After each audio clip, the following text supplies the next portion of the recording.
You guys, Mopar, you got to do the intro. Are you ready? Okay. Yeah.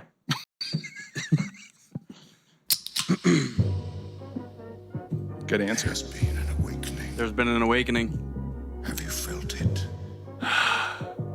Wait, Discrota's the drunk 8-year-old, isn't he? 7-year-old from 7-year-old. Moscow. Moscow. He's hammered. That's funny. You guys are Is it? so funny. He's hammered, pregnant. Hello. Holy shit. Got this Let's bitch pregnant. see Venus face and R2 dickhead. Hello there. Hi. Looking. Found someone you have, I would say. May the force be with us.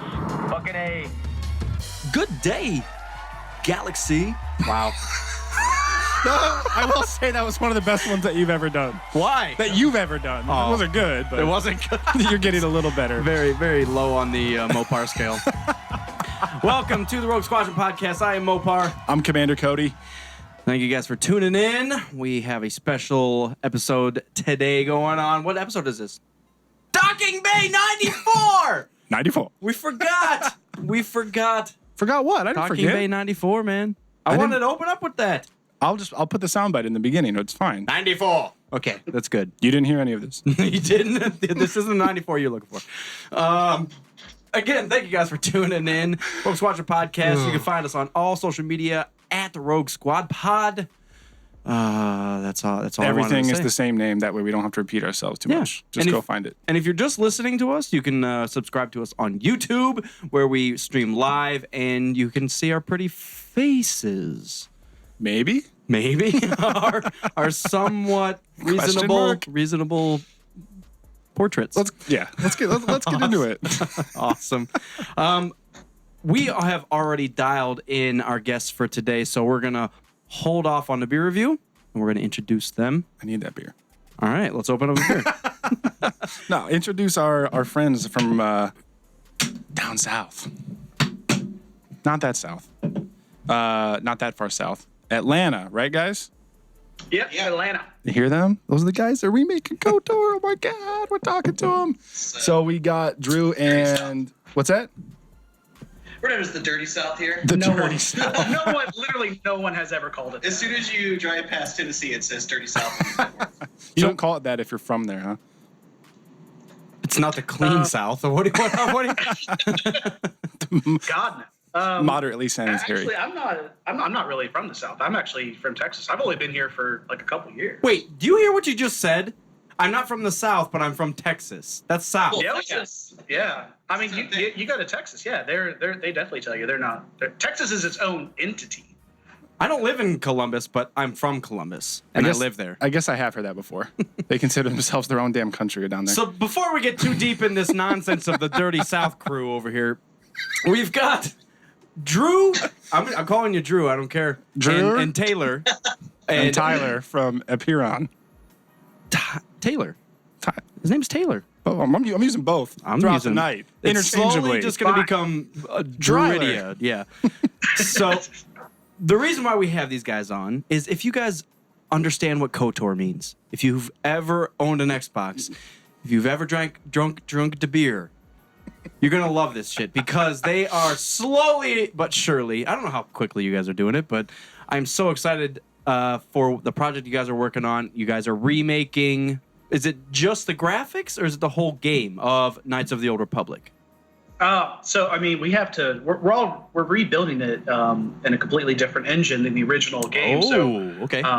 So yeah, we got to take almost everything. The only thing that we're not replacing is the audio and music. That makes sense. Now, It's essentially a very elaborate mod. Yes, so we are hired as voice actors, you're saying? exactly. That's exactly what. Woo! I want to be Carf. Six-figure salaries. I want to be Carf. Let's do it. You got it. Now on the record. The whole project is shot. Yeah. We have the perfect guy to imitate all the Twi'leks if you need that. Puna. Yeah. So why KotOR? Really? So just to tell the people that don't know, I'm the game director, and Drew is our lead developer. So if anyone has any technical questions, I'm not going to answer them because I don't really get it all. But So there is a kind of a long story on how this whole thing We've got time came to be. Oh, we've got plenty sure. of time. I'm just boozing. I mean, for all the people watching on Twitch, I mean, this isn't the first time that I've gotten boozed up on Twitch and decided to give everyone a history lesson. I dig it. We're drinking right now, by the way. So yeah, it's kind of a long story on how it all came to be. If you want like the longer version, because maybe we could be here for a while going through it all. But I think I did an interview with it was either GameSpot or Eurogamer. I did an interview with them, and I gave them like a very in-depth answer on like every little thing that happened until the point about where we started to make the game. But it always. KotOR was one of my favorite games of all time, and I actually didn't play it till I was in college, like in 2005 or so. So the game came out in 2003, so it was like a couple of years before I played it. But when I played it, I mowed through it, and it is a really elegant system that, as I'm sure y'all know, if y'all go back and play it, it ages really well. It just all kind of fits, and it's such a perfect. And y'all have had him on the show, the writer for it, Drew Karpyshyn. Yeah. His script and just the textures and the feel of it all kind of came together to make this perfect amalgamation of a fantastic, arguably one of the greatest RPGs ever created, or that will ever be created. It had a simplicity to it too, which is what we kind of liked. Because if you walked into a heavy duty RPG, you might have gotten lost in it. This was a very like entry level, very playable, but you could still just You could go deep, but you didn't have to. Right, exactly. Yeah. And with the story writing of Drew Karpyshyn, it was like AKA God. I could have just had like a big blob with a lightsaber, and I would have been completely fucking fine with it. Would have been my favorite character. Gelatinous cube Jedi. Yeah, it's fine with me. Sorry, continue. I'm just really excited for KotOR. Well, now I'm just thinking, who are the cats in Mass Effect that are like blobs? The cats? Oh no, the not the actual. Whoa. He uses that to talk about any person. Yeah. He'll use that a lot today. The big jellyfish Like things? Yeah, the jellyfish things. The Hanar, yeah. Yeah, the Hanar. This one loves Mass Effect. Yes. The Hanar with lightsabers would be a fantastic game. That's fine with me. Revan. Hey, shit, man. Anything Drew has his hands on, I'm okay with. I think maybe Revan's a Hanar. Who knows? Who knows? You never see what's behind that mask. It's true.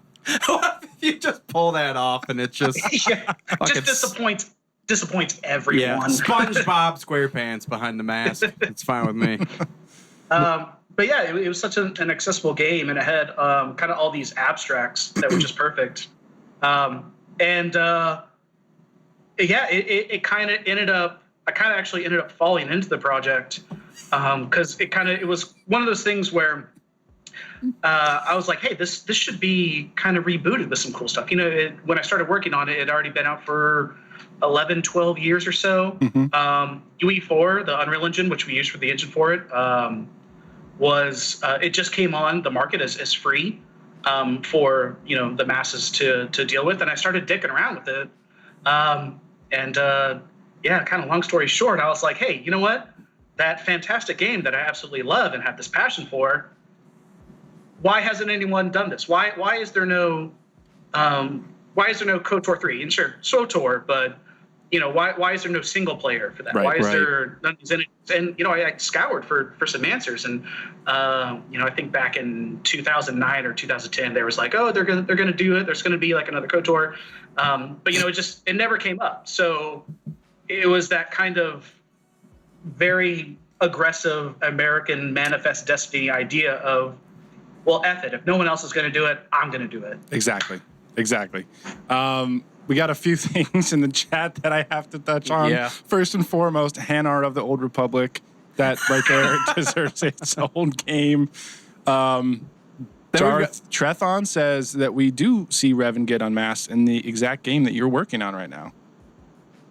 Well, you do right at the end. Yeah. Yeah. Oh, I thought he was going on the lines of, you're going to make him unmasked by the end of your version of the game. You will, because that happens in the game. We also have a quote: conqueror, savior, hero, villain. You are all of these things, SpongeBob, yet you are none of them.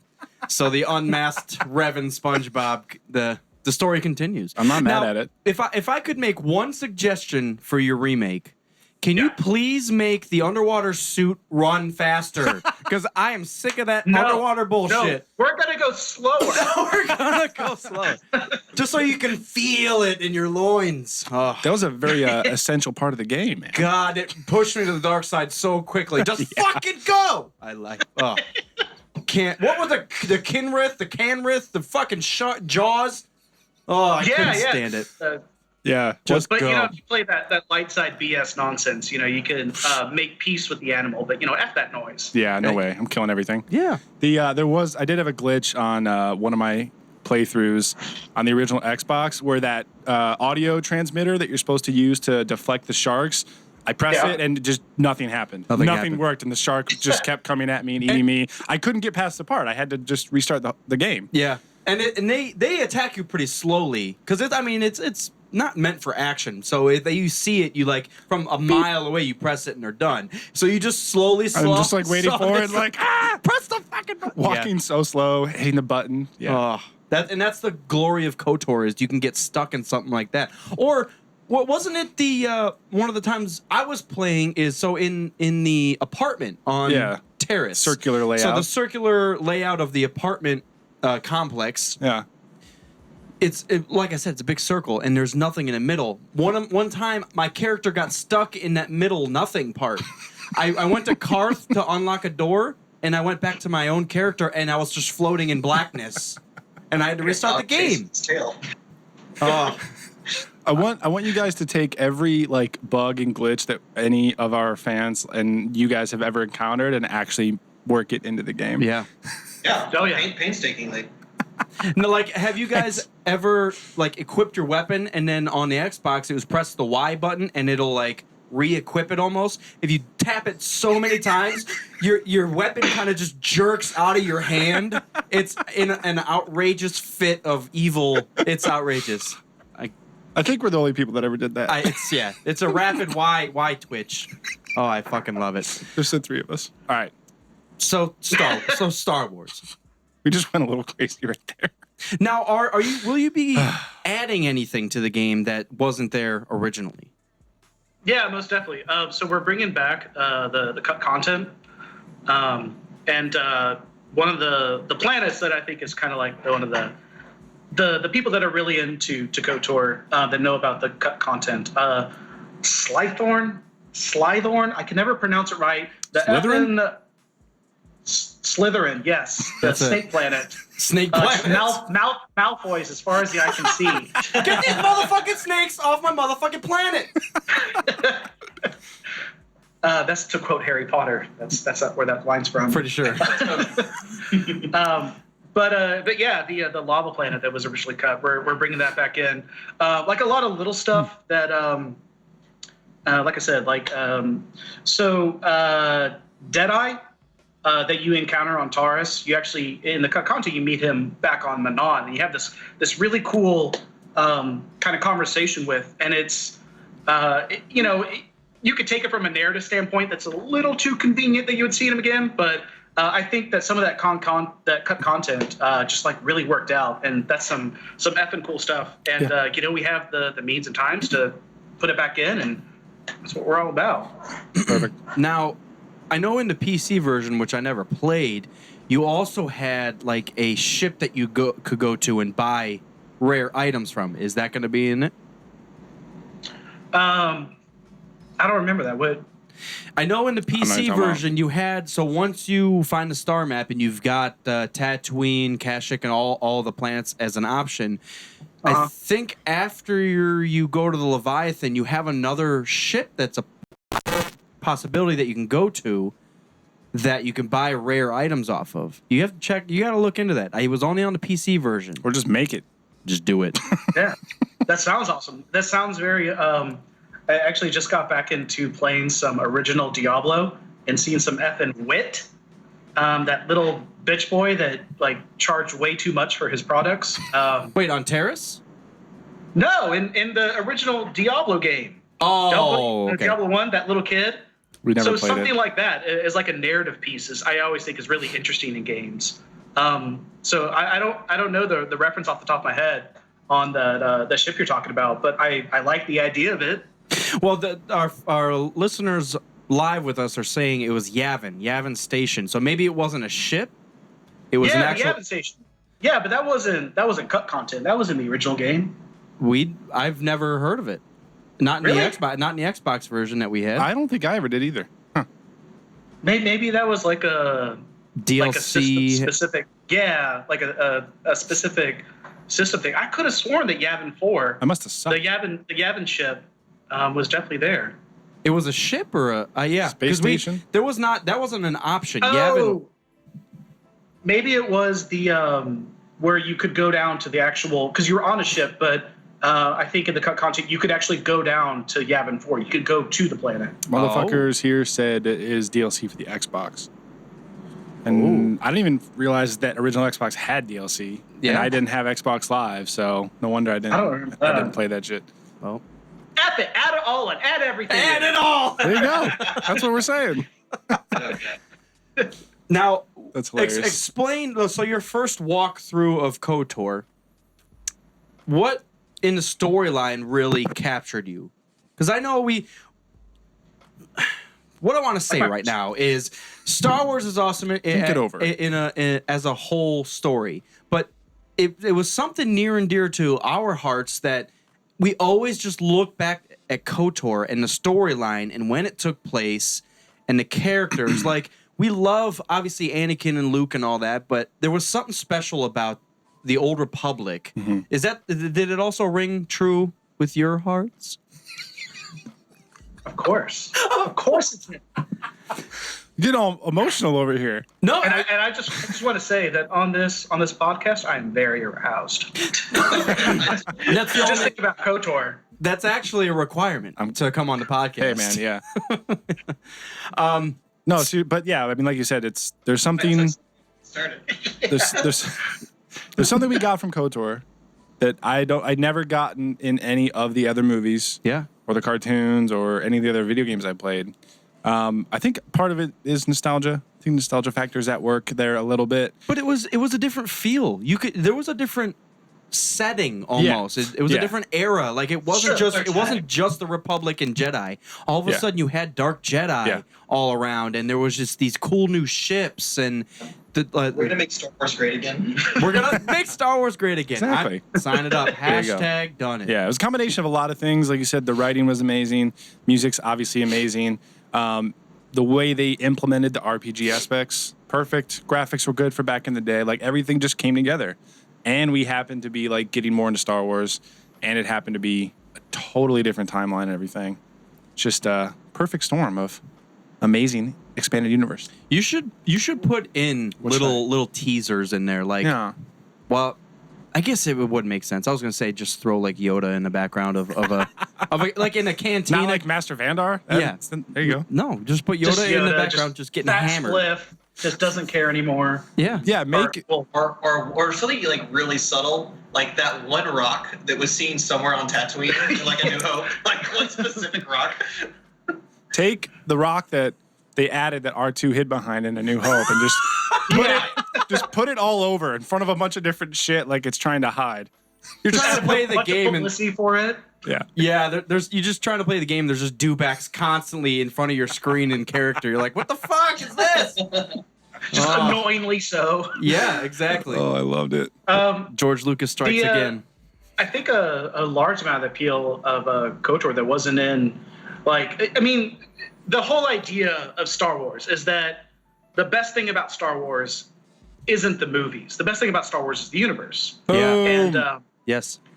and to have when you played KotOR, I think KotOR was like the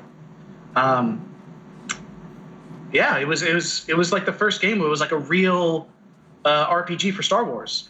And I think a lot of people's drawn to that, and especially my draw to it, is that was the very first moment where a lot of like the books and like the novels and the like Dark Horse comics and all the movies and stuff like that, it's all passive entertainment. Mm-hmm. Video games are unique because it is the only medium in which it is necessary that there's an engagement.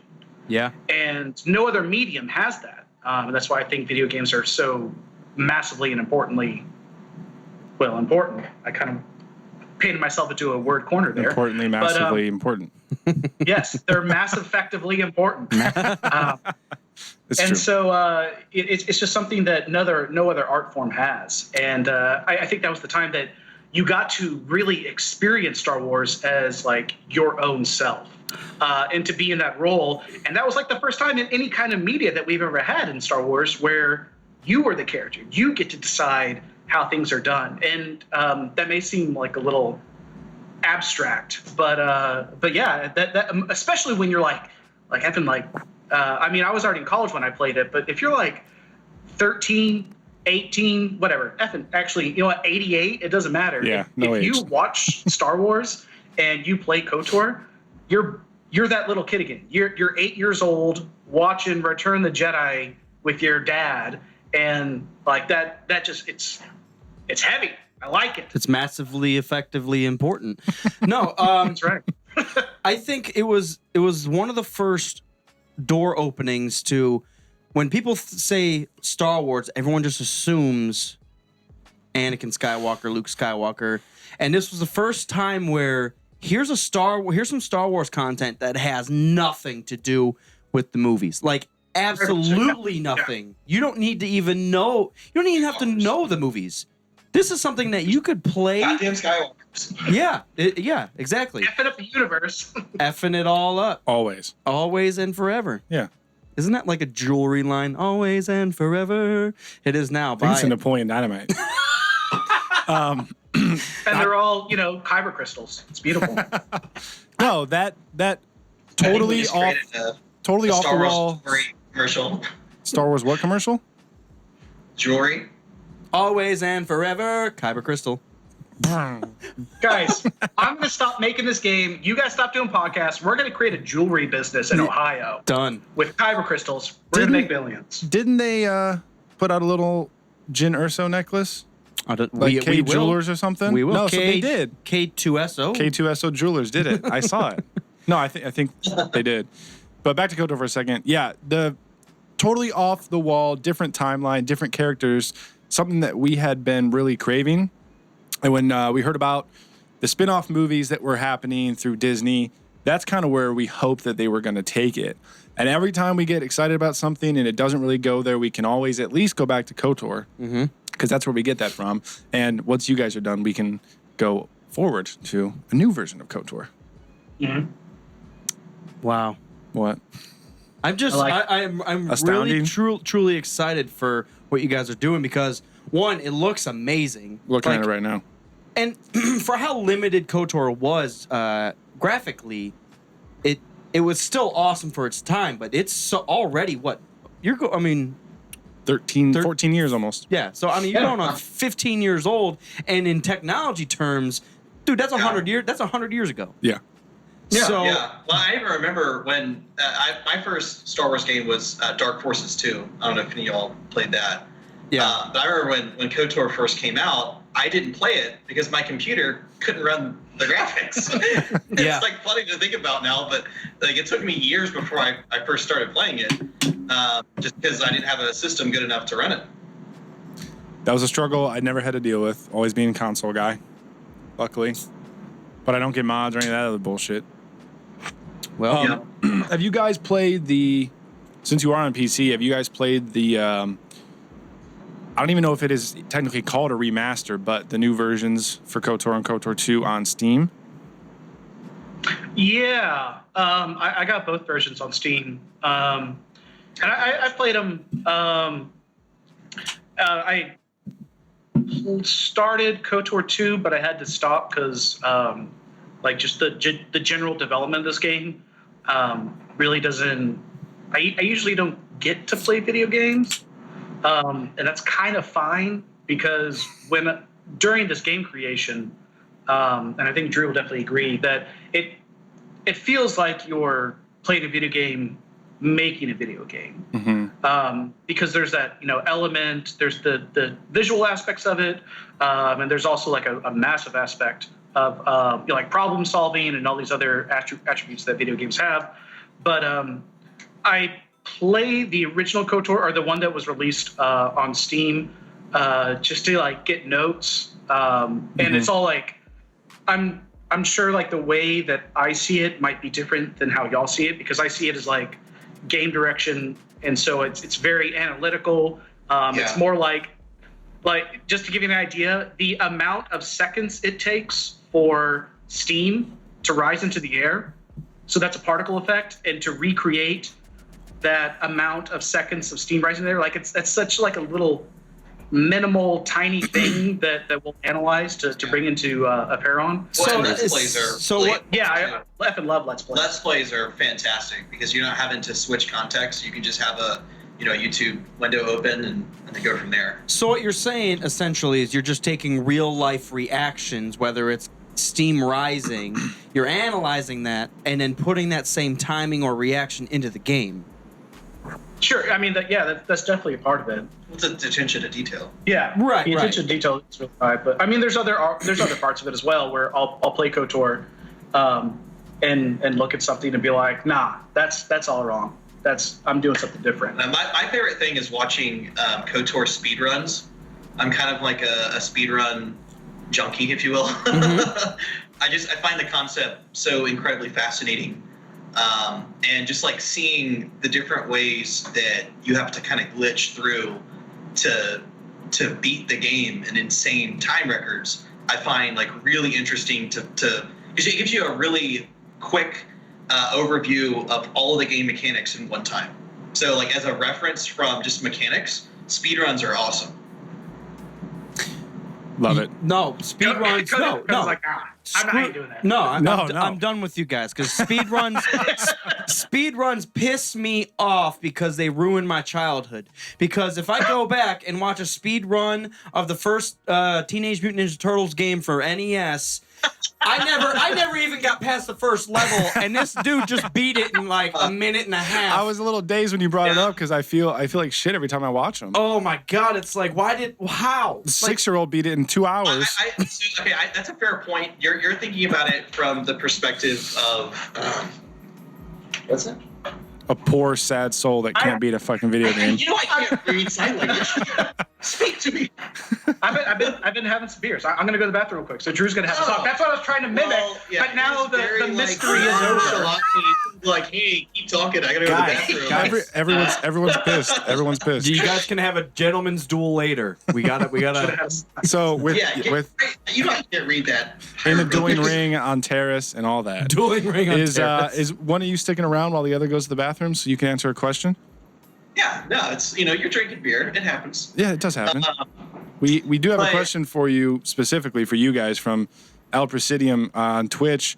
Are the names of in-game variables staying the same so that save file modification tools like KSE could still work without needing a total rewrite? That sounds like a foreign language, but I'm sure you know what he's talking about. Yeah, I know exactly what he's talking about. So without getting too technical, yes and no. So we are keeping, like I said, it's essentially, from a technical aspect, a very elaborate mod. So we are actually reading original game files and all of the exact variable names. So KotOR had a scripting language, which, if you find the right modding tools, you can actually read through the scripting language. So all of those are reference materials, just like you would have for essentially any other mod type game. You'd pull up the modding tools and use that. But since we're actually rewriting the engine, or we're rebuilding the engine, it makes a lot of sense for us to keep a lot of those variable names. But in terms of the save files, that's something that theoretically is possible, but is not on our immediate roadmap, just because, it's possible, absolutely, but it's going to take some time to do. And we would rather, make the game work first. But I mean, it's a good question. So my question is, can I upload my dark side character who is a female from my Xbox? I think that's what that guy was asking. Is that what that means? Theoretically, is it possible? Yes, it is. And that was basically the question, right? We are able to read all the original game files. So are you guys gonna have the male character with the mullet because that's who I am all the time. Please keep all of the facial, all of the facial profiles. Default character, right? What? The mullet? The mullet? Yeah. For Revan? I always had a shaved head. You guys, I didn't want to do the Jesus character. you guys should have seen the first time that we turned KotOR on. We literally got to the character creation screen, and Mopar was scrolling through the options. It was just like, doop, doop, doop, nope, mullet, click, done. I found the first. As soon as he saw it.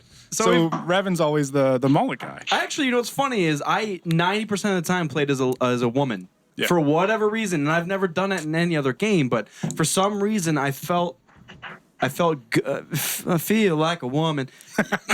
But it was Just crack a Shania Twain quote. it felt good. I felt like Revan could possibly be a girl, and whenever I was a girl, I felt super evil, like all women are, and it just felt good. Jesus. Murdering people innocently on terrorists felt great. I couldn't do it. So. Give me 50 credits and your life. All right, next. Yeah, we went real deep and real evil there, so we're going to climb back out of this hole with another technical question. Would it be possible for there to be an override folder in the game directory like the original game? I mean, I don't see why not. Hold on, Drew's grabbing another beer, so he would be way better at answering that. We can talk about mullets in the meantime. Alright, It's cool. Wait. I should probably. Wait, Drew's back, but now we're on this whole mullet thing. Oh, yeah, we're always on the mullet. I picked the mullet guy when I was going light side, which only happened like 2 or 3 times. I did Oh, do it. who'd you pick going dark side? Wait, actually, could I get both your answers? Sure. Favorite playthrough, light side, dark side. Dark side. For Dark sure. side. I Okay. felt like the whole gameplay, the entire story, or the entire game was easier light side until you got to the last. No, I'm sorry. The entire game was easier dark side until you fought Malik. Yeah. And then the opposite was true. If you were light side, the entire game was difficult until you fought Malik, and I thought Malik was easy as light side. Yeah.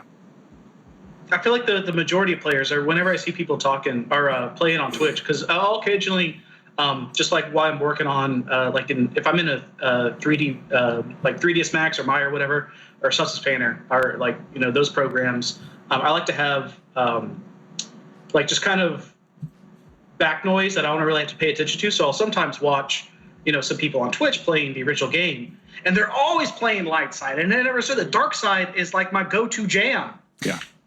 No, I agree, and it's kind of weird because I think KotOR was enough disconnect for me from real life where I didn't feel bad running around just murdering people for credits. Especially with the dialogue options they put in there, it was just so easy. Yeah, And exactly. fun. I completely agree. Yeah. I love the dialogue. Thanks, Drew. But at the same time, like in Mass Effect, I literally felt guilty doing evil stuff in Mass Effect. Oh, yeah. So I always went like good or tried to save people in Mass Effect. But it was like I said, the complete opposite in KotOR. Like, you just saved my life. You better get out of here, unless I'm gonna kill you right now. Stop breathing. I don't know, man. I've always played any game that I play. If there's an evil option that I could do, I always choose. I do light or good, and for any game, I do light first just to kind of see what that is, and then because my natural go-to is dark side, and I kind of want to save the best for last, if that makes sense. Yeah. Yeah, no, that completely makes sense. Yeah. Because you want to get a feel for the game. Light side is, or light side or good is you kind of get a good feel for the game. Okay. See what happened there? All right. Good feel. Okay. Oh shit! Cool. I'll stop. Great. Good, great, fine. All right. All right. Hey, y'all had a technical question for Drew. Oh, He already answered it about the save files and shit. I don't know. He said pretty sure you can. He said everything yes. I said technically it's absolutely I possible. was talking about the override folder. Yeah, that's what it was. The what folder? The override folder in the original structure, but we're changing the original structure. Well, in our okay, case. so we are requiring that you have an installation of KotOR, an original installation. So we are using the original game's directory structure because our executable won't run unless it's in that folder. Interesting. So PC only, I'm assuming. Yes. Yeah, it's changed right now. Just I'm kidding. really tough being able to get it on Xbox. That is a whole process. I know. I mean, like from from like a control standpoint and things like that, it's not terribly too far off, but it's also a lot of extra work. Right. We definitely wouldn't ask you to do that at all. Yeah, it's more work. Well, I'm talking about like for things like where you have the well, never mind. I'm just gonna get like really technical, and only like 2 people in chat are gonna be like, "Oh yes," but then everyone's gonna be like, "Shut up, Trotter."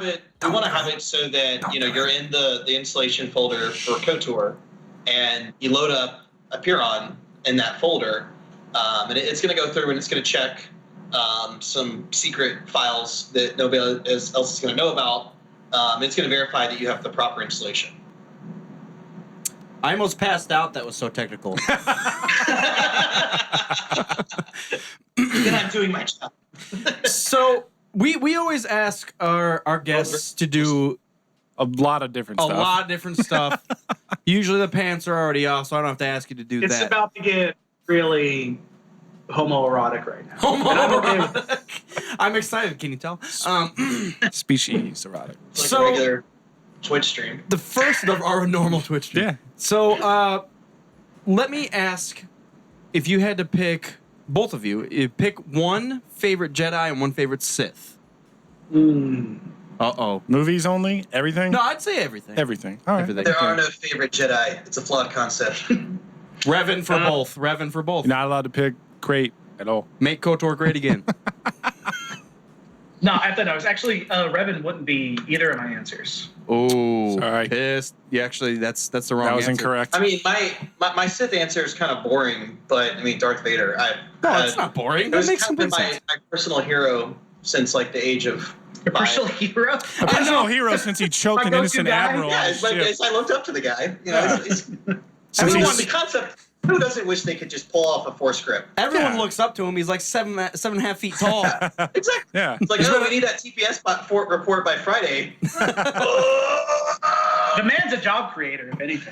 That is true. Yeah, I mean, he's been my favorite role model since he killed 4 of his own guys. Yeah, he gets on results. his ship. Gets He results. gets results. He is extremely effective. They're not good results, But but he gets favorite them. Jedi? That's a good question for me.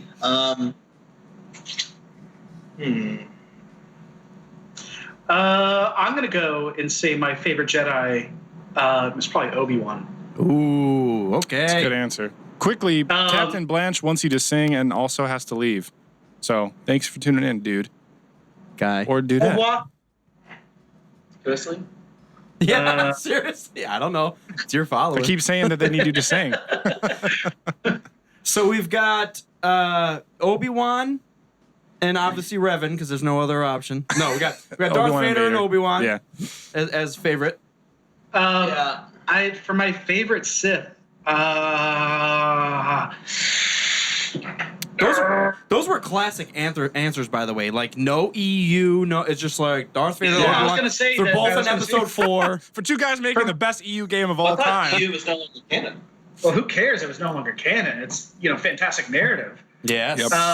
I think that for my favorite Sith, all right. So, Jar Jar Binks. God damn it. I got so mad. So You get quick. one. You get one. It's That's one. actually the That's Sith it. Master, right? Yeah, Drew, you already used up yours. You already said it. Well, no, that was yours. It's- That was yours. No, that Pissed. came out of your mouth. I think that that's a fantastic question. I want to think about it more, just like in my own, like, as I go to sleep tonight, think about it. But for now, I'm going to say Darth Bane, probably. Ooh, yes. That's the right answer. For Or- both.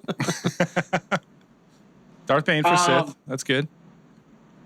Yeah, right. Yeah, Darth Bane was super bomb because he's like, F the police. I'm just going to do whatever I want forever. So I assume you read Drew Karpyshyn's Darth Bane series then. I haven't actually. Sold your soul to the devil right there. No. I'm probably going to get a lot of flack for this. I'm just going to go ahead and say it. My favorite Jedi is probably Qui-Gon Jinn. No, that's Qui-Gon Jinn was a cool guy. He was love a great Qui-Gon. character. Outside of everything else in Episode 1, like he was a fantastic character. I I think one of the main. I just love that he was a maverick. You know, like he didn't give a shit about anything. he's gonna do him. Yeah, he had to trust in the living force. Trust in the living force, yeah. That's why he was so badass, because all the Jedi got swamped in their Jedi code, and Qui-Gon's like, dude, I'm stealing a child from Tatooine. Like, You mean their Jedi bureaucracy? I mean, come on. I'm banging this girl and steal this slave. Get the fuck out of here. I know. Exactly. Oh, man. No, Qui-Gon's awesome. Yeah, Qui-Gon was a cool Sith. He had his own thing going on, and like one of the main arguments for why the Jedi Order failed wasn't because Anakin and the Skywalkers were effing up the galaxy. Qui-Gon lied about not it's because the Jedis were at that time, they had no adversaries for like thousands of years. Yeah. And so they just grew complacent. Yeah. And there's I don't know if it's I'm sure it's been talked about in the extended universe, but like Qui-Gon was like, hey, we need to stay vigilant, quit dicking around and, filing memos and, doing PPO orders. And Qui-Gon was like one of those people that was in the order like, hey, stuff can get real at any second. He was like the Marine Corps of the Jedis. He was ready to go. He was awesome. Yeah. He thought outside of the box. He wasn't afraid to, bend the code a little if he had to. Right. Banging hookers all the time. Banging sweet whores. I really think he made up that whole thing about midichlorians. Was that a really subtle Always Sunny reference? Yes! Hell yes! I like to bang whores. I go out, bang a lot of whores. No, I think that is a very valid, because you look at the entire, especially in the movies, the entire Jedi, not council, the entire Jedi Order, Qui-Gon was kind of like the exception. Like everyone was following these rules, everyone had their studies they had to do. Even like Yoda was just kind of caught up in like, this is what we do and that's all we do. And Qui-Gon, and I feel that's why I like Obi-Wan so much, because he kind of did his own thing, even though he was still a little bit more under the umbrella. He took on some of that personality from he Qui-Gon took on Jinn. some of the coolness of Qui-Gon. Yeah, but for sure. it was a trickle down from Dooku. He was just doing his thing so much that he just left. And then you kind of feel a little bit of Qui-Gon. Maybe he's not so much towing the line, but he definitely did his own thing. And then Obi-Wan, that's why I kind of feel like Obi-Wan and Anakin got along so well, because Obi-Wan had dealt with that during his training. He understands why Anakin's freaking out and doing what he's doing. Well, Could you imagine what Anakin would be like if Qui-Gon was his trainer? Shit. Totally Way better. No, you know what alternate history Star Wars should be a thing. You know what would have happened is... I think Qui-Gon and Anakin would have defected and got the fuck out of there. No, they would have defected, and it would have been Darth Vader with Qui-Gon as a Sith. Well, I don't think he necessarily would have turned evil. I just think they would have been like, man. I think he would have been able to rein Anakin in. Ooh, I don't think so. I don't know. I think Qui-Gon was like one of the only people. He pretty much was the only Jedi that saw through some of the bullshit. And if he had someone like young and wild like Anakin there to kind of to bring more of that reckless spirit out in him, I think they would have just gotten the fuck out of there. Now we've got I'm sorry, I can't see his name. But live with us, he says Obi-Wan also sort of trained the downfall of the Jedi. I don't. He trained Anakin to the downfall of the Jedi. But it wasn't. But I don't see. It's part of it. I don't see it as Obi-Wan's fault, because I think Obi-Wan was the perfect master for Anakin. I agree. And it still went awry. See, I don't think Anakin was really a downfall of the Jedi. Oh, we got a disagreement. Go ahead. I'm sorry. I don't feel like Obi-Wan was ready to train Anakin. He was, I just didn't feel like he was ready. Not at the time, probably, but he became a great master for Anakin, I think. He became a great master for Luke. Just because he was... Not really. He popped in and said point of view, and then he got the fuck out. I know. But hold on. Considering how Luke turned... Well, we don't really know how Luke turned out. But considering how he turned out, I feel like he turned out all right for, the rushed training timeline that he had. Because remember how, like, the council made such a big deal about how, Anakin was too old to go into training. Yeah. And Luke was like too old. Luke was like 25 when he started training. Well, that was past all. You know what I mean? That was part of the order fell. issues with the order. Yeah. Calls for desk measures. Like Luke's just like smoking cigarettes, hanging outside of high school. Yeah, I mean, like Luke is, boozing it up at the Tatooine cantina, and Anakin's like hasn't even hit puberty yet. They're like, no, too old. Yeah. Yeah. I don't know if I would say that Anakin was the downfall of the Jedi. I think he was. I think the Jedi was the downfall of the Jedi. The Jedi was the downfall of the Jedi, yes. and then That's a great point. Anakin happened to be there as things started to fall apart, and he became kind of like the. There's a word I'm thinking of, and I really can't think of it at the moment. Raging bull asshole. No, not that. No, those are three words. With the Jedi, they have too many rules. Yeah, You can't do that. they can't bang. I mean, like that. Just that alone.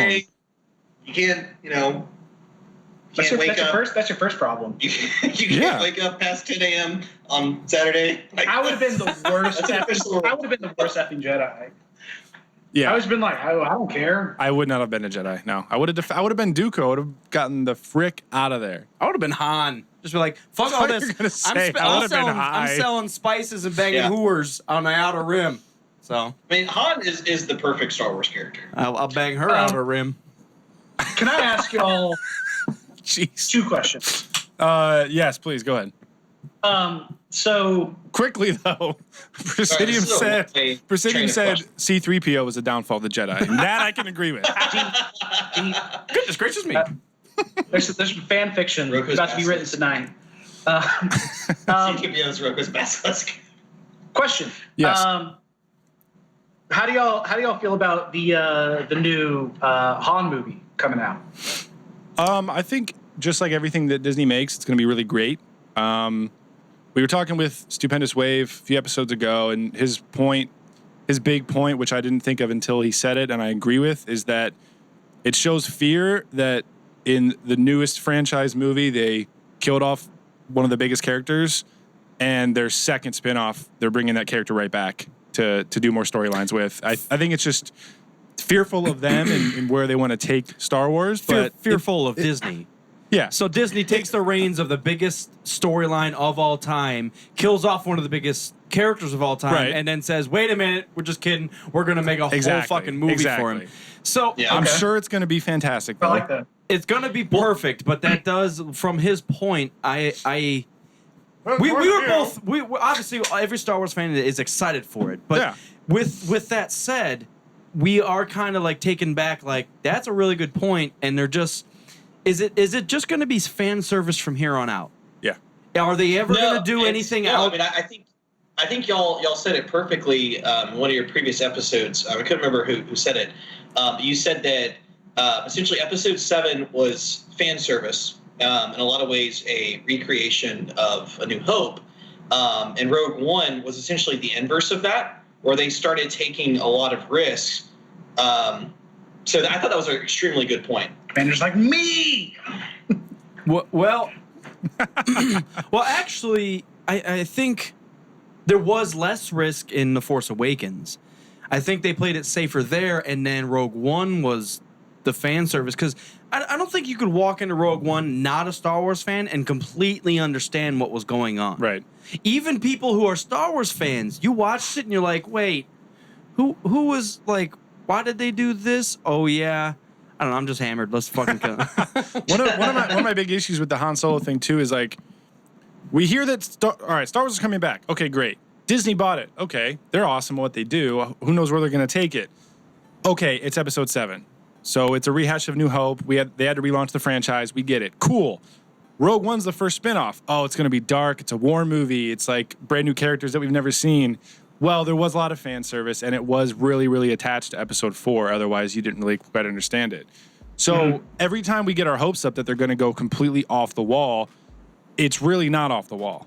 I think it's Rogue One, off the wall, but still supported with the same characters that we need. And if you don't have them, it doesn't really work. I think Rogue One was the litmus test, though. They were testing the fans out, saying, we're going to push this a little more. These are characters. I agree with that. These are characters you've never heard about. Yeah. This is a storyline that you know of, but it's not told yet. The next one needs to go farther, though. But So I personally enjoyed Rogue One more than Episode 7. I would agree, actually, but I think Episode 7's a better movie. Absolutely. I think technically Episode 7 is a better movie. It had the performances. I mean, the mise en scène. Yeah, I mean, everything about it, production-wise, I feel like was a better movie. But I wanted risk-taking. And it makes a lot of sense that they didn't take a lot of risks in Episode 7.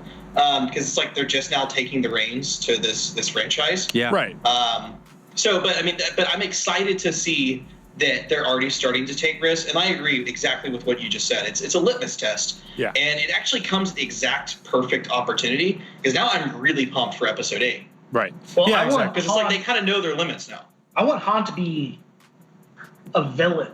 I want to not like him. Yeah, Han shot first. Yeah, and that's what that's my hang up. So we'll us four individually, or hell, every person who played it is going to see any Star Wars movie with a different point of view and something different that they're looking for. Yeah. Me personally, as someone who's a narrative builder and a story creator, I want to see that story arc of Han just being like a bad person, and either at the end, we're able to he does that kind of switch where we're able to identify with him as character, or B, have it so that the whole Han movie he's the good guy, and at the very end something horrible happens, and then that's what turns him sour. Hold up, not necessarily a bad person, but a flawed person. Sure, I think a flawed person is better in storytelling because it's relatable. It's relatable, exactly. I mean, because we're all flawed, right? But very few of us actually believe. Like, nobody wakes up to be like, you know what? I want to be a dick today. Like, I'm going to set out my day, and I'm just going to be a bad guy. I mean, that's every Monday for me. But no, I mean, most people genuinely feel like they're doing the right thing. And, I mean, that's what makes a character relatable is, when they do bad things, but they're able to justify it internally in a way that, they are doing the right thing given their circumstances. Right. I think it would be interesting, running off of what you guys said, it'd be interesting if they made this movie and actually did put him in a darker light. Darker shadow. But really showed his maybe flaws, maybe his grittiness and why he's so hesitant and he kind of does his own thing. And he's more of a rogue, like, just don't fuck with me and I won't fuck with you.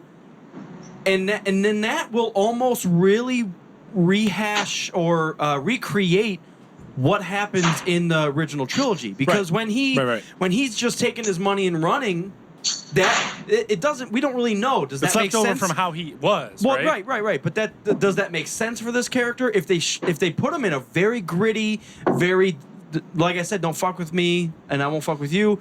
But like he's in it for himself. And when him and Leia talk, they go back and forth. Oh, it's all about you, blah blah blah. And shit. But it would really recreate that character and push it. Like, wow, this rebellion, Leia and Luke have actually truly changed Han as a person and Han as a character. Exactly. Yeah. The same way Rogue One really changed like the whole Tantive 4 scene. Like you look at that Tantive 4 scene completely differently than you would have if you hadn't seen Rogue One.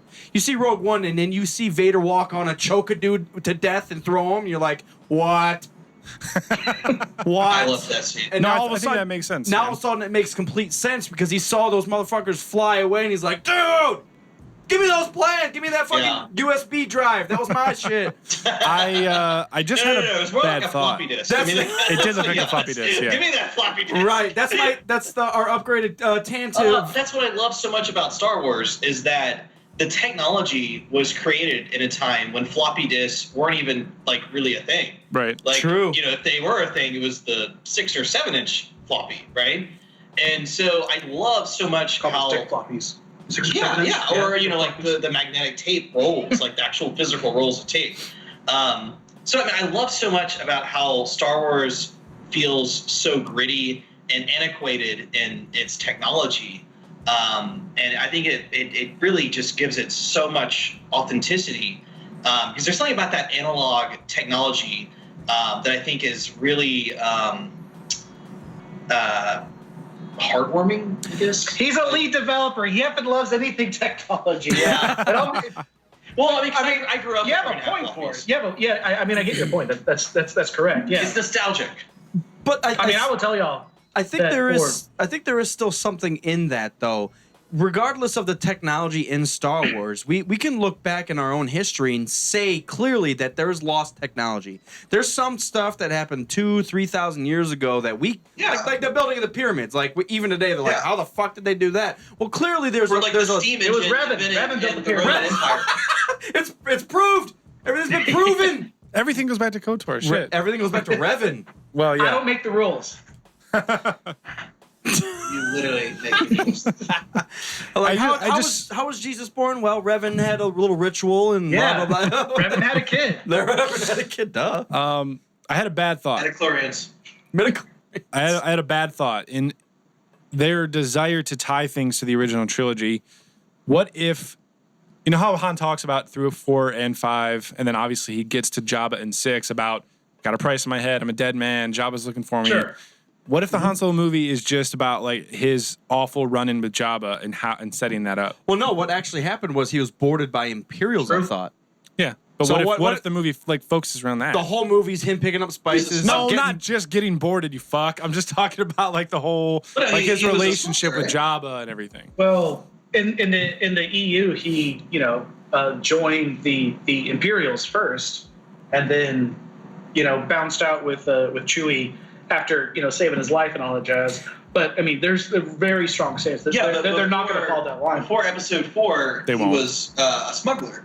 Right. He was right. Like that was his occupation. Yeah, but I mean, I definitely understand. But I definitely understand what Commander's talking about. And yeah, that's a really valid reason, or a really valid point. And yeah, now you got me thinking about it. Yeah, I mean, they have to talk about the smuggling. That's what he was. Yeah. I'm just saying, like, if it's too focused on Han is doing this, gets a run-in with Jabba, and has a price on his head, and that way it leads right in Episode 4 again. I don't know. We might.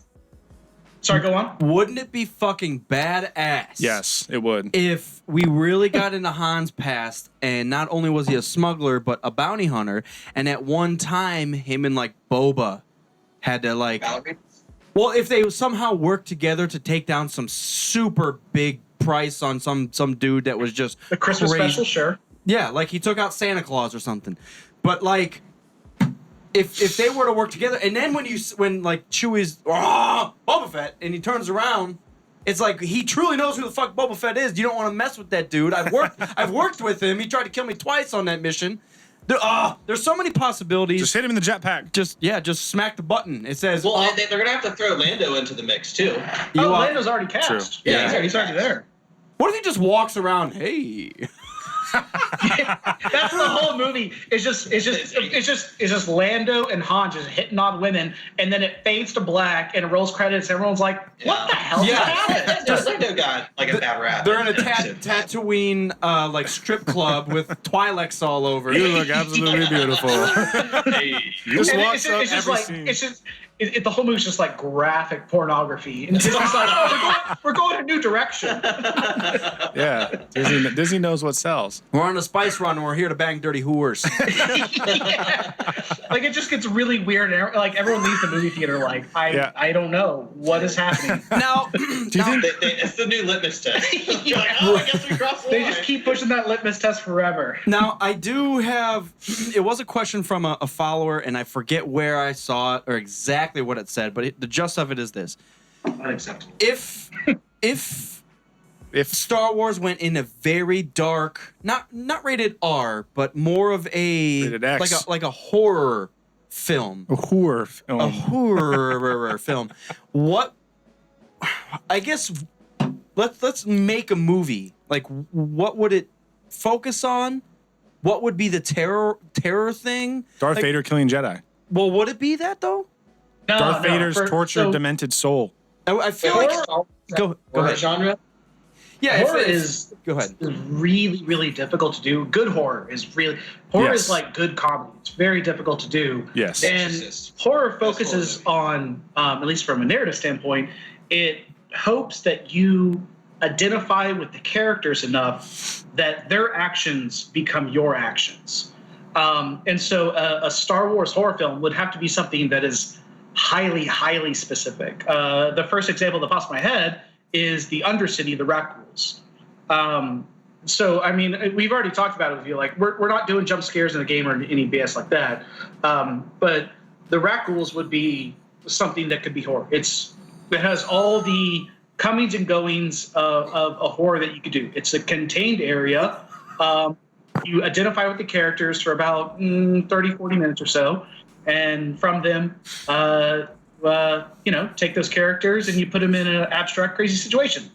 We've got Presidium on our message board, and he said, horror scenario, Anakin at the beach. I'm dying. He's just sitting there crying, rocking. There's like someone, like selling drinks or something, and Anakin's like, "I'll have one of those drinks," and he's like, "I have the high ground. You can't get to me." Oh my goodness. God. The Rat Ghoul thing would be pretty cool. I really think it could work. Maybe not as a true horror film, but as like just a scary. If it was, I thought they had so much potential for Rogue One. If it was a war movie, it was, and it was just I know, but it was a Disney war movie from a very personal level. If we followed one character, kind of like a Saving Private Ryan, while they had other characters, you had like I feel like Jyn Erso was just a character. While we followed her around a lot, I really would be hard to say that the story was about her. If we had a war movie, a Star Wars war movie, based on one character, how he gets into the war, what happens to him in the war, what he sees in the war. Like Captain America. And then during the war, he sees Vader come up. And, they make it very humanistic. Like people dying, you're running around, you don't really know what's going on. There's flashbangs, it's like confusing. Yeah. Dead people everywhere. And then you just see this devil walk up, choke someone with his fucking mind and walk the fuck out. Choke like 5 people. Yeah, and then you're just like, and you're hiding like under a lab desk because he busted into the Republic. I don't know, but you know what I'm saying? Like that shit would be terrifying if it was like Republic. I think what you're like looking for is because like Jyn Erso was such a like an important character with like such a very like escalated background. Like you're looking for someone who is, you brought up Saving Private Ryan, like an effing grunt, like a low level, how they interpret the Star Wars galaxy. They interpret the Star Wars universe. Yeah, it's like so somebody on that Rebel transport. Tatooine, John Tatooine, everybody. Yeah. Like he's just kind of thrust into excellence and that might be actually pretty balling. No, that's like what I'm saying. Some dude that's like dicking around, and all of a sudden a Skywalker is just like, well, we have to up the galaxy. Sorry, buddy, and we killed your whole family. Right. Yeah, you don't need to be a Skywalker. You don't need to be a smuggler. What? And see, the issue is when we talk about the original trilogy, we're supposed to say it was just a smuggler and a moisture farmer. But by the way, he's the son of the chosen one, and Han marries a princess. It's like, no. Fuck all that. Let's just take the dirty dirtbag that's getting high off Tatooine because he's got nothing left. The Republic picked him up, threw him in a war, and this is what he's experiencing. Well, full circle. Hopefully, that's Han Solo movie. Yeah. Ooh, what if he was a junkie? What if he was like into some shit? Rocking on some effing death sticks? Or even fuller circle. Death sticks. Yes. I'd do some death sticks. Well, I don't give we're going to do Death Sticks you live. You don't want here. to fucking sell me death sticks, man. Even that's something that potentially could be an Apeiron. What? Death sticks? No. Could you buy down, Death Sticks? Walking down, I said it like Watto. Tatooine. Get off some narcotics? Yeah. Sure, yeah. Sold. I don't know if y'all traveled to Spain or wherever, but I remember the first time I was in Spain, I was walking down La Rambla, and it had the effing... Note his pronunciation. I grew up on the border of Mexico. All I literally heard was, I was walking around la la la. That's blah blah blah blah. I was walking around Bob Blah Blah's law blog, and I got you. They like when you walk down the Rambla and did you run with the bulls? No, I saw a bull fight there. But down there, like you just walk around and the people just whisper to you like cocaine, cocaine, heroin, and everything Dare taught me it would be. Yeah. And like you just walk around and people are just like, hey, you want some cocaine? But I feel like that's kind of how like Tatooine, that's why like Anchorhead would be. Like people would just be like, what you want, man? Like we got you whatever you want. I got sand. It's Corsicans everywhere. You're gonna love it. God damn it. You're gonna love it. Oh man. Got chosen ones. It's all for sale. I had my reaching far back. My second question to y'all. I actually asked Drew this earlier tonight. There we go. Was Jyn Erso force sensitive? No. Next question. No? Next question. It's possible that she was. Deal on the kyber crystal and her analyzing the effing moon and all. Her mom. It says that her mom was slightly, not enough to like have any Jedi tendencies, but that's why she had the necklace in the first place. That's why she gave it to Jyn. So you think? Yeah. So do you think they're remaking the Force? I'm not gonna think anything. No. I'm gonna fucking tell you. Do you think they're remaking like the style of the Force, and they're kind of ignoring this whole midichlorian thing, and they're really because when we think about the two new movies, you don't want to talk about midichlorians. No, but we're really talking about they're implanting the Force into items, like the Skywalker lightsaber. It speaks to people because it's full of fucking Force, and then this kyber crystals is full of fucking Force, and then Chewbacca talking mad shit, full of Force. He loves talking shit. We've got keep talking while I research. Well, I'm gonna talk some shit. No, I was actually kind of pissed about Jyn Erso because she was like, quote unquote, the main character, but she was the least polarizing character I've ever met. She's just like, oh yeah, I'm fucking kind of here, and let's do this. It's like, what? This whole story's about you? All right, Mopar, who was your favorite character out of Rogue? K2SO. K2SO. Yeah. Out of Rogue One. Oh, K2SO. Yeah. Okay. All right. Good answer. Good answer. And that's hard for me to say because I like Krennic was awesome. Galen was terrible, but I still like the character. And just like the rest of the Rogue One characters were so watered down. I don't know. Cassian was just like, I don't give a damn Galen why. Was my favorite character by far. Who was the homeboy that was Saul's like right hand man, the alien? Two Tubes. Two Tubes. Two Tubes. That was my favorite character. That guy was my jam. But doesn't that say something about it's a great movie, but there was not one. If you're saying you walked away with Two Tubes as your boy, that's a problem. Well, and even me saying not at all. Like I feel like he's like one of those characters where he has this like immense background. Well, actually, this kind of reminds me. Have y'all ever seen Red Letter Media's reviews? Mm-hmm. All of them, yeah. Yeah. So they have a famous sort of litmus test for characters, which is describe a particular Star Wars character without describing what their occupation is, their physical appearance, or anything about like their Saul's right hand man. Right. Yeah, that's totally a position. He's foreign. Yeah, you already feel you have to talk about their personality. He so speaks. You talk about Han Solo. Well, he's kind of the maverick. The kind of the digital cowboy, the rogue, the cowboy, the badass. Yeah, he's rough around the edges. Now, use that exact same description with Queen Amidala. Right. Yeah, you can. It's impossible. You can't say she's queen. She's like because that's against the rule. She's a girl. She's can't really talk about her crazy, freaky makeup. She's really upset and pissed all the time. Yeah. Well, okay, I guess that describes her personality. But is that really something that you want to have? Like, she's thrust all the time. She's thrust into a government position on her home planet that she loves too early, and she doesn't exactly know how to handle it and make sense of any of it. That is the best answer I've heard on that question. I recently watched Phantom Menace is pretty good if you don't watch Red Letter Media reviews. I know. It's not too bad. Which I did for a while.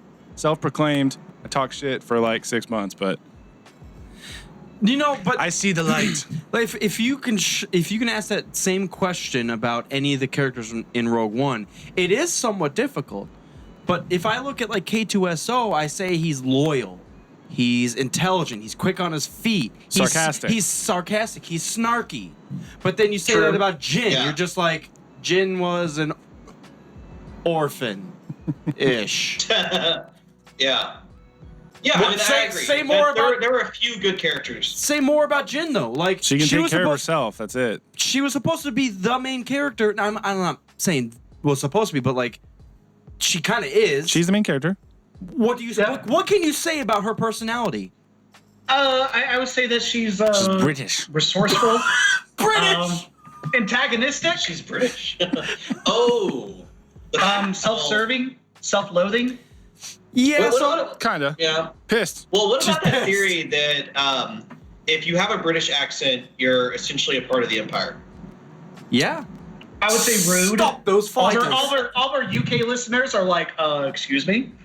They're pissed, man. Yeah, I mean, all UKians are evil. Leia had some British-ish lines in A New Hope. No, that goes back to the diplomatic So speak. there is a Star Wars theory, whatever. Well, it's how whenever, regardless of... Like if you go up between like the UN, and my actual background isn't in anything technical with video games. My background, my degrees with an S, heyo, is parentheses S. yeah, true.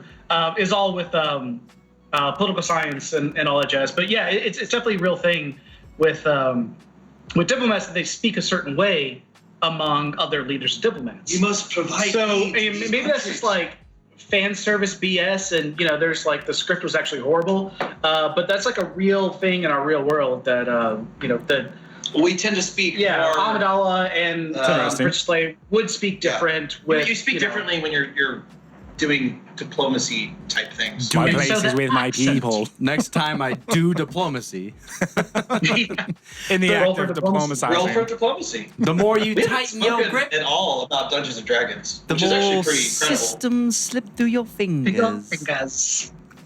All right, Leia, you need to shut the fuck up. I'm blowing your shit up for that. I was trying to read about Lyra Urso, but I gave up. So What Mopar brings up, and for y'all, CGI, yay or nay?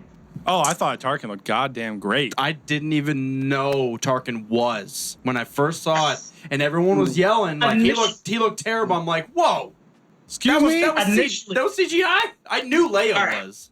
Well, when I first saw it, it immediately looked off to me. Crack an egg of knowledge. Yeah, I mean, I'll crack a small egg of knowledge. Yeah, I mean, when I first saw the movie, it looked off, and I can immediately tell that it was CGI. However, when I saw it the second time around, even though I knew, without a doubt, the second time around that it was CGI, it didn't look as bad. I don't know. True. I agree with that. For some reason, it actually looked better the second time, and I was okay with it because I knew it was coming. I don't know, but it didn't. I was definitely better with it the second time around. And we also deal in a 3D universe literally every day, so That's true. So we're a little more attuned to 3D graphics. you see our midichlorians are higher. Oh man, whoa. We're looking at we googled Tarkin CGI, and they actually have the actor who played him in Rogue One, and they show kind of a step-by-step build of how they put, what was his actual name? Alan Turing, the actual actor. Yeah. For me, it was the nose. No, That's what gave it wait, away. the original? I noticed a very Pixar-looking nose. It is. That's the biggest difference on both of their faces is the actual nose. But I mean, I'm not looking. That was the dead giveaway. Maybe that's what it is. Because when I look at someone's I look at the face, mouth. I look at the mouth. I look at the mouth and I look at the eyes when I look at someone's Well, I mean, face. no. This guy gets me. Well, the nose, the mouth. I mean, they kind of go together. I mean, that's if you've ever done, like 2D drawing classes before. The first thing they tell you is when you're drawing a face, you Focus look at on the the eye. Well, focus on the dick. No, Yeah. what? No. So you look at the eyes, and the eyes from the iris, if you go straight down, should line up with the mouth. The corners of the mouth. Yep. Well, and the bottom of your nose is supposed to line up with the bottom of your ears. Was the bottom of your dick supposed to line exactly. up? Well, I'm a goofy-looking dude, so I don't. Well, you're impossible to draw. If I were to draw you, everyone would know it'd be fake. Goddamn. Pissed. But yeah, I think that like that initial shot of Tarkin, it always kind of. I wish they eased into it rather Why than did like. they need to do that? Like, all right, Do you think hold the on. same way? I wish they eased into it in like the after Can we shots. talk about way Westworld for a better. second? Pissed for a Because second. Westworld very recently did the exact same thing where they did a CGI of Anthony Hopkins. Oh, for Westworld. Yeah, it's literally what I just said. I was. Westworld. Yeah, I mean, so they did the exact same thing. Westworld? Right? And yeah, Westworld. Whores. Eastworld. It's about Actually, China. we are only talking about Eastworld. Wait a second. I thought they did kind of ease into the Tarkin thing because it was the classic view of the viewing port on the Death Star and him from behind at first. Yeah. You're like, yeah. wait a Watch the glass. second. I've I've seen- seen this Yeah, before. I've seen that back of the head. I'm agreeing with you. They definitely did ease into it. So I think you're wrong, Westworld? Taylor, on that. No, well, we're talking about Tarkin now. East Planet? Keep up. It was. I mean, yeah, you are right. They did ease into it, but I just They wish eased into it, but in Westworld, they didn't even attempt to make a close-up. They did a very quick passerby shot, and then everything else was a distant shot. So I'm like kind of curious. I mean, there's some degree of almost like cockiness. Like, look, this is going to go so well that they are just going to eat it up no matter what we put out. Yeah, I mean, look, after everything's said, Disney could just make the worst Star Wars movie of all time, and we're still all going to be sitting here talking about it because it's a Star Wars movie. Truth. Yep. So, tell me what your least favorite Star Wars movie of all time is right now. No, episode 1. Well, Wait, dude. sorry, episode 2. Thank we don't even have to do the least favorite. We can go through the whole shebang, like Sure. ranking. Uh-oh. Well, we do that all the time, so it was going to come up at some point. I know. We may as well dive into this shit right now. Whores. Want to do this ranking right now? Yeah. All right. I'll do it right now. All right, we'll do it. You go first. All right. State let me your clear my name. head. My name is Kevin McConnelly. I am the manager at the Costco here. The Quickie Mart. in Delaware, Iowa. Moscow, no, Idaho. Delaware, Iowa. Wait. I'm in Delaware. I'm in China, Australia. I am game director Taylor Trotter of the Apeiron Project, and this is my official ranking as it stands right now, January 18th, 2017.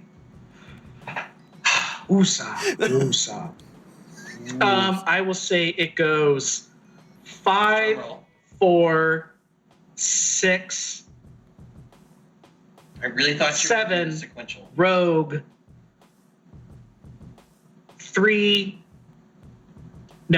1, 3, 2. What? But 3 that low. Oh, okay. Interesting. No, I reversed that. So that last 3 was 3. No, sorry. Yeah. So it goes 1.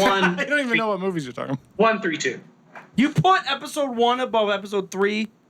Yes. Yes, I did. Unforgivable. Yes, I did. Unforgivable. I agree. Unforgivable. One's rising back up in the ranks this for is me. your I'm not going to place. lie. But let's talk about how he put number 4 second.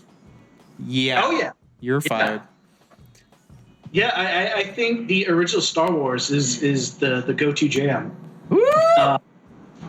I mean, it's always been Empire, always numero uno.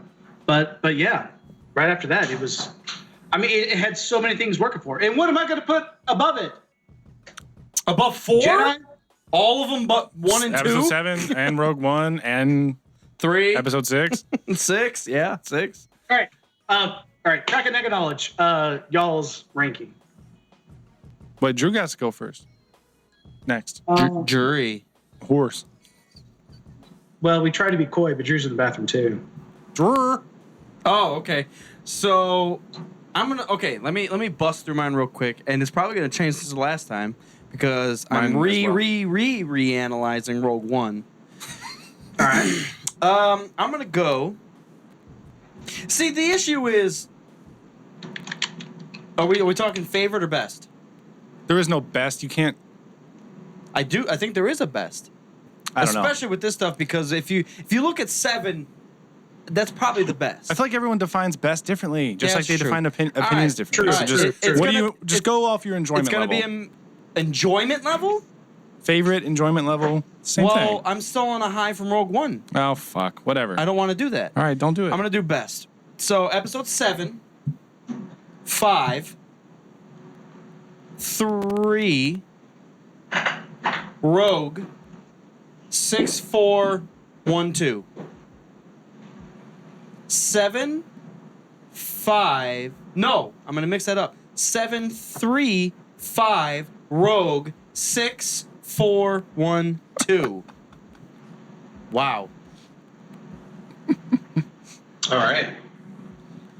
Holy shit. Let me think about that. 7, You just said it. 7, 3, 5. Wait, you're starting with 7? Yeah.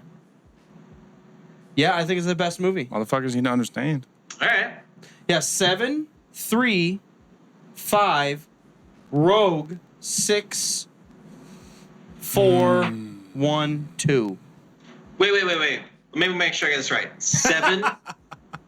Right, you see it. 7, 3, 5. 5. 4. Nope. 7, 3, 5, Rogue. 7. Okay, 7, 3, 5, Rogue. 6, 6. 4, 1, 2. Mopar's pissed. What about the what was that movie? The Clone Wars? The movie? I think, no, Yeah, that's last. And Remember then, the Christmas special? the that's- Christmas special. Or was that fifth? yeah. No. That has right. to go last, but KotOR's number 1 then. KotOR, definitely. Mine is KotOR, and then 7, and then KotOR. All right, I think I have mine. Go ahead. All right. Go ahead. I'll go last. Dragon knowledge. All right, so I think mine is going to go 5. Number 1. Well, 5 is top.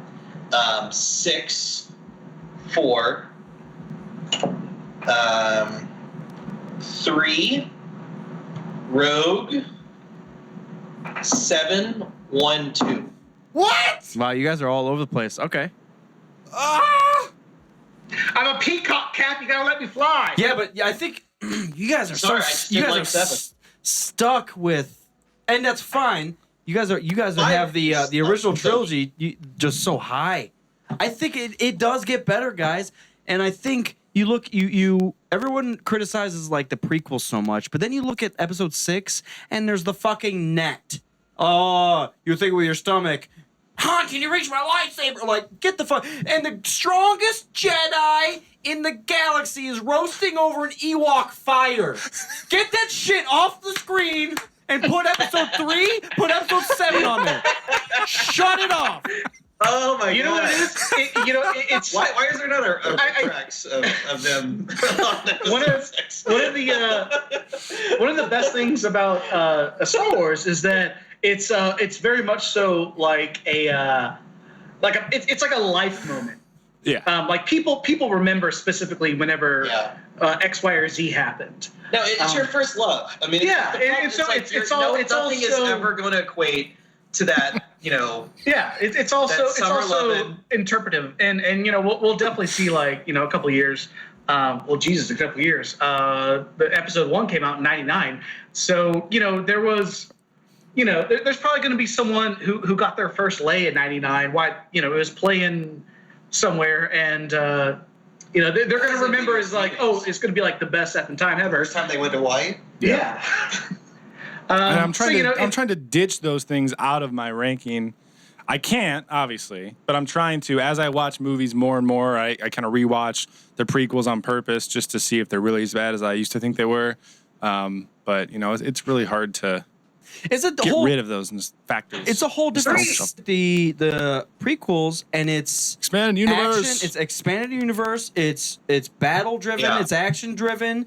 But there's still like I don't even know how to say that. If there's a word like a active epic.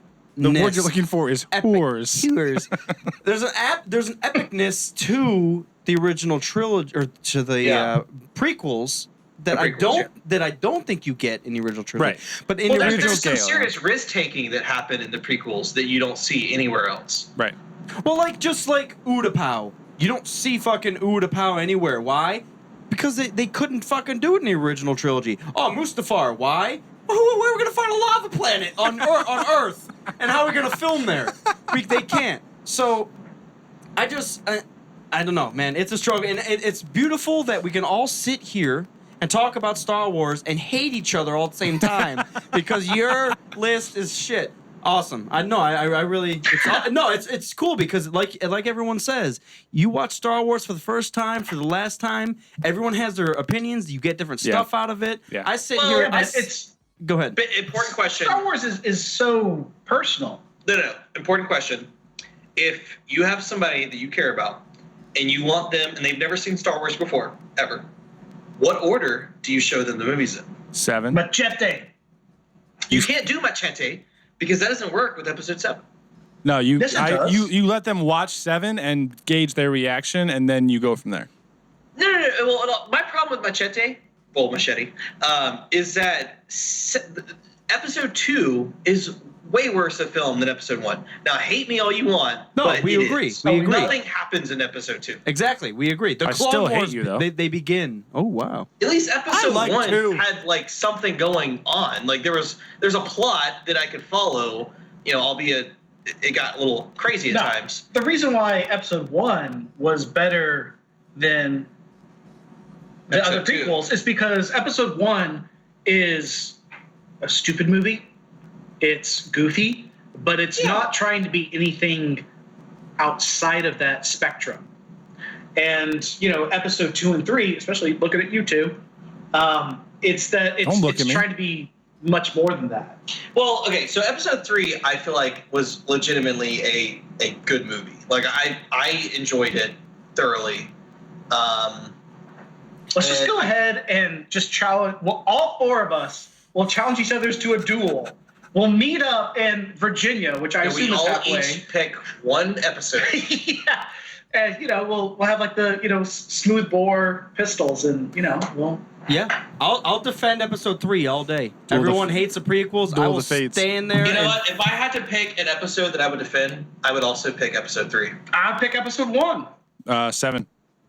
I like 7, man. It's hard for me to sit here and defend 6, and it's hard for me to defend episode 2. Because is 7 really coming under? Maybe I'm just outside this jam, but is it under fire? I mean, I know it's it's so close to 4, but I don't really consider 7 to be. Well, okay. The best thing that episode 7 had going for it was, first of all, the characters and the actors. I mean, the performances that happened in that movie were really good. Yeah. Oh, I'd marry Disney really, really good. That is the best saving grace for episode 7. Is that I feel like we genuinely could feel for the characters. I feel like the actors that are brought it back a little bit. Yeah, I mean, I'm really excited to see where they're going next. And so if you're gonna pick a set of a new group of actors to carry on this new trilogy, they did a fantastic job of casting them. Because now I want to see where they're going. But that being said, there's a reason why episode 4 is number 3 on my list. I'm not interested in. I want to see that. We all want that climax. And episode 5 for me was that ultimate climax. And I'm gonna get you off. What just happened? Whores. Stop. That was an Always Sunny quote. No, but I think there is something to your point, but I see episode 7 and episode 4 so similar, but episode 7 is newer. It's better. I really truly the acting truly I really think the acting is better. It's the better. acting is better. Everything's better. The storyline is acting has more technically it is better, yes. I would say it's better. If you're gonna go off just because at the time episode 4 had a super low budget. So yeah, I mean they were outside of Harrison Ford, the majority of the people on the movie were kind of nobodies, right? Yeah, I know, but I'm not gonna push 4 up in my ranks just because I had a low budget. I mean, if it's not as good or if I don't enjoy it as much, I guess I would say I'm just gonna treat it as that. I concur, Commander. Thank you. General Veers. I realize I haven't given my order yet. I'm last. Please do. Well, I was still trying to think of it. changes so frequently and so often. So I was just about to fucking I know, talk. but while you sit there and think, I don't want to anymore. we've got I can't see his name, Darth something. Says Triathlon. says he'd like to see battle meditation brought into canon. Yeah. I think that is what? Yes. You said something on That is an some- old I'm episode, definitely like down for that. Battle meditation. Yeah. Could you imagine Ray doing some effing battle meditation? Oh, my I'd be God. all over that.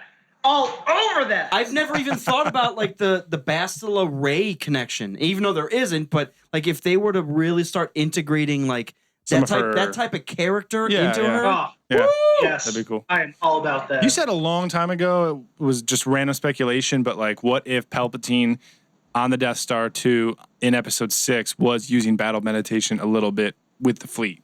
because as soon that as would fit. as soon as the Emperor gets like pulled away from his seat and he actually has to like stand there and like so be it Jedi, all of a sudden like shit changes Yeah. and all of a sudden like Yeah. I think it's battle meditation. Yeah.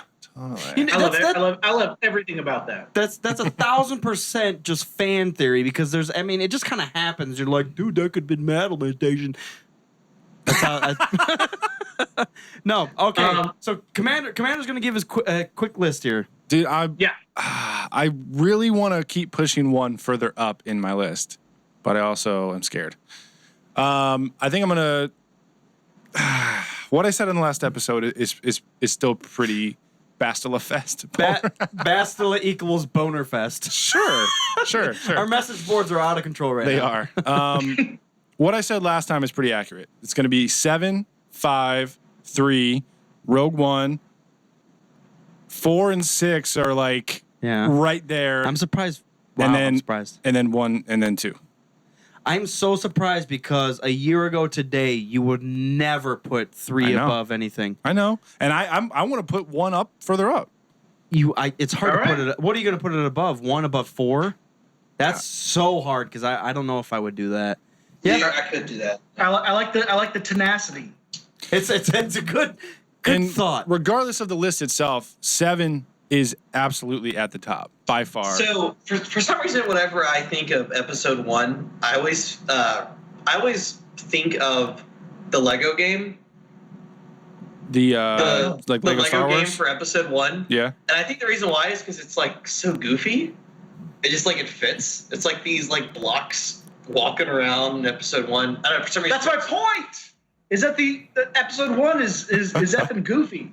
It is goofy, and I feel like the Lego game for Episode 1 fits really well because it's like these blocky kind of like goofball characters just walking around like, oh, pod racers, whoop, whoop, whoop. Well, so I did think though within the prequels though, Episode 1 had much of the adventure feel that I liked from Star Wars from Episode 4 in the first place, whereas 2 felt a little more sterile and 3 felt a lot more dark. Well, you got to think. You look at Episode 1 just on a ground level. We get to see Naboo. We get to see Tatooine again. We get to see Coruscant. Right. The Gungans. The Gungans. Like, there's so much new Don't forget about stuff. those Gungans. But they integrate that so well. Like, you're watching the movie and all you're seeing is like, oh, there's like a goofy rabbit on the screen and he like steps in poop on Tatooine. You mean a Sith Master? Jar Jar Binks. But I really think that you miss that. Like you see Episode 4 and you go to the cantina scene and there's just there's bats flying around with drinks in their hands and it's awkward to me there. But in Episode 1 when they do the same thing, it's not so weird. I see Watto and I'm like, that makes sense. I see Sebulba, I'm like, dude, perfect. But in any other movie, if we were also 11. Dude, if you put but even now, if I look at Sebulba, I'm like, dude, that's a fucking cool character. I agree. If you put that into any other universe, it's probably like, what the fuck is that thing? Everything except Jar Jar and the guy that says no whoopee whoopee. arcade has ever had a better arcade game than that original pod racer game. It's one of the best Star Wars games, man. That's not an arcade game. I remember that one. No. You walk into an arcade. No, I'm talking about you walk into the arcade and there's the full-on like equipment of the pod racer. Yeah. And it just blows your mind. It's legit. It was up there with, we had an Aerosmith game where you shot Whoa! Pump your brakes. I loved that Aerosmith. You shoot the discs. Yeah, you shoot your CDs. I've never talked to anyone ever that didn't know. You're my life to this game. No one else knows this game. We had the local movie theater had this goofy ass Aerosmith arcade game with the machine gun. Yeah, and you just shot helicopters with CDs. And I loved it. I have a very vivid. Did we just become best friends? Yep. I have a very vivid memory of when I went to see Kung Pao for the first time with my buddies, and afterwards we just played that fucking Aerosmith game for like an hour. Yeah, and the first level, you're shooting bad guys in windows with the CD gun, and then you take down a helicopter, and then Aerosmith, Steven Tyler comes out and goes, yeah! And then you win. That's the first level. And just what just happened? I'd like to point out, I feel like Steven Tyler's mouth breaks the eye pupil rule that we were talking about earlier. Because that's totally a bigger mouth than where the eyes are meeting up. Than 1632-bit. Yeah, I mean, I feel like the pixels are way off there. I would like to see a CG. It was a hell of a game. It was. It really was. Applaud, yeah, man. That was a never encountered anyone that has played that game. I know we've gotten off way off topic, but do we have any questions about Apeiron? Oh yeah. So what are you guys doing? I do Well, I know we talked a little bit about it randomly as we were getting started, but what? You're big fans of KotOR. We already talked about that. Obviously, you guys love Star Wars. What inspired you to say, I'm going to start this project. I'm going to bring back this game that I love? What was the catalyst for that main idea? I mean, it was kind of what we talked about before. It was I don't have beer. Well, it was beer. I'm already drinking beer. Oh, sorry, Drew's talking. That is just a giant bottle. That's not even beer anymore. I mean, it was a this kind of topic that I've talked about in streams before. Melalambe, which or Melalambe, which I'm pretty sure is the not correct way to pronounce it. But the idea of kind of come and take it. So right. Yeah, so yeah, we talk about that and that mentality of, if no one else is going to do it, also manifest destiny. Well, yeah, I know you mentioned that earlier, but what made you decide that it needed to be done? This project out of anything else, conceptualizing some crazy plot and scheme for KotOR 3 or something. What was the reason that you're going back and putting all this treatment on the original game? Well, I guess I can answer that with, so I've been my entire professional life. I've never had a 9-to-5 job, and I don't really want one. And so I've been in startups here in Atlanta for a really long time. And I conceptualized the idea to have this kind of, or I got brought up in kind of my professional life of go ahead and do whatever you want. And so that mentality kind of spilled over. And there might be a little bit of an issue now. So now we're really established, and now we're doing well, and we're doing screenshots. But at the genesis of the project, that was not there. It was very much so. Started with Unity, right? No. Actually, I tried to build the original Apeiron in the CryEngine, the CryEngine 3. Oh, no, I remember this. And it was effing miserable. Yeah, you walked into the office. You're like, I'm going to build this in CryEngine. That's right. Drew was bringing this information because it was just all, it was all office candor. It was all BS. And I was like, Taylor, you're so funny. We'll see. And then it switched to Unity. And then when UE4 came out, it was just a match made in heaven because we just instantly got UE4. And it was just the right engine at the right time. Yeah, and then things kind of sparked from there. Yeah, exactly. So zero, sugarcoating or telling y'all, how. Yeah, I wish I could say that I went into this project being oh yeah, I was already dicking around and I was already working in these other third-party programs and I was doing really great, but that wasn't the case at all.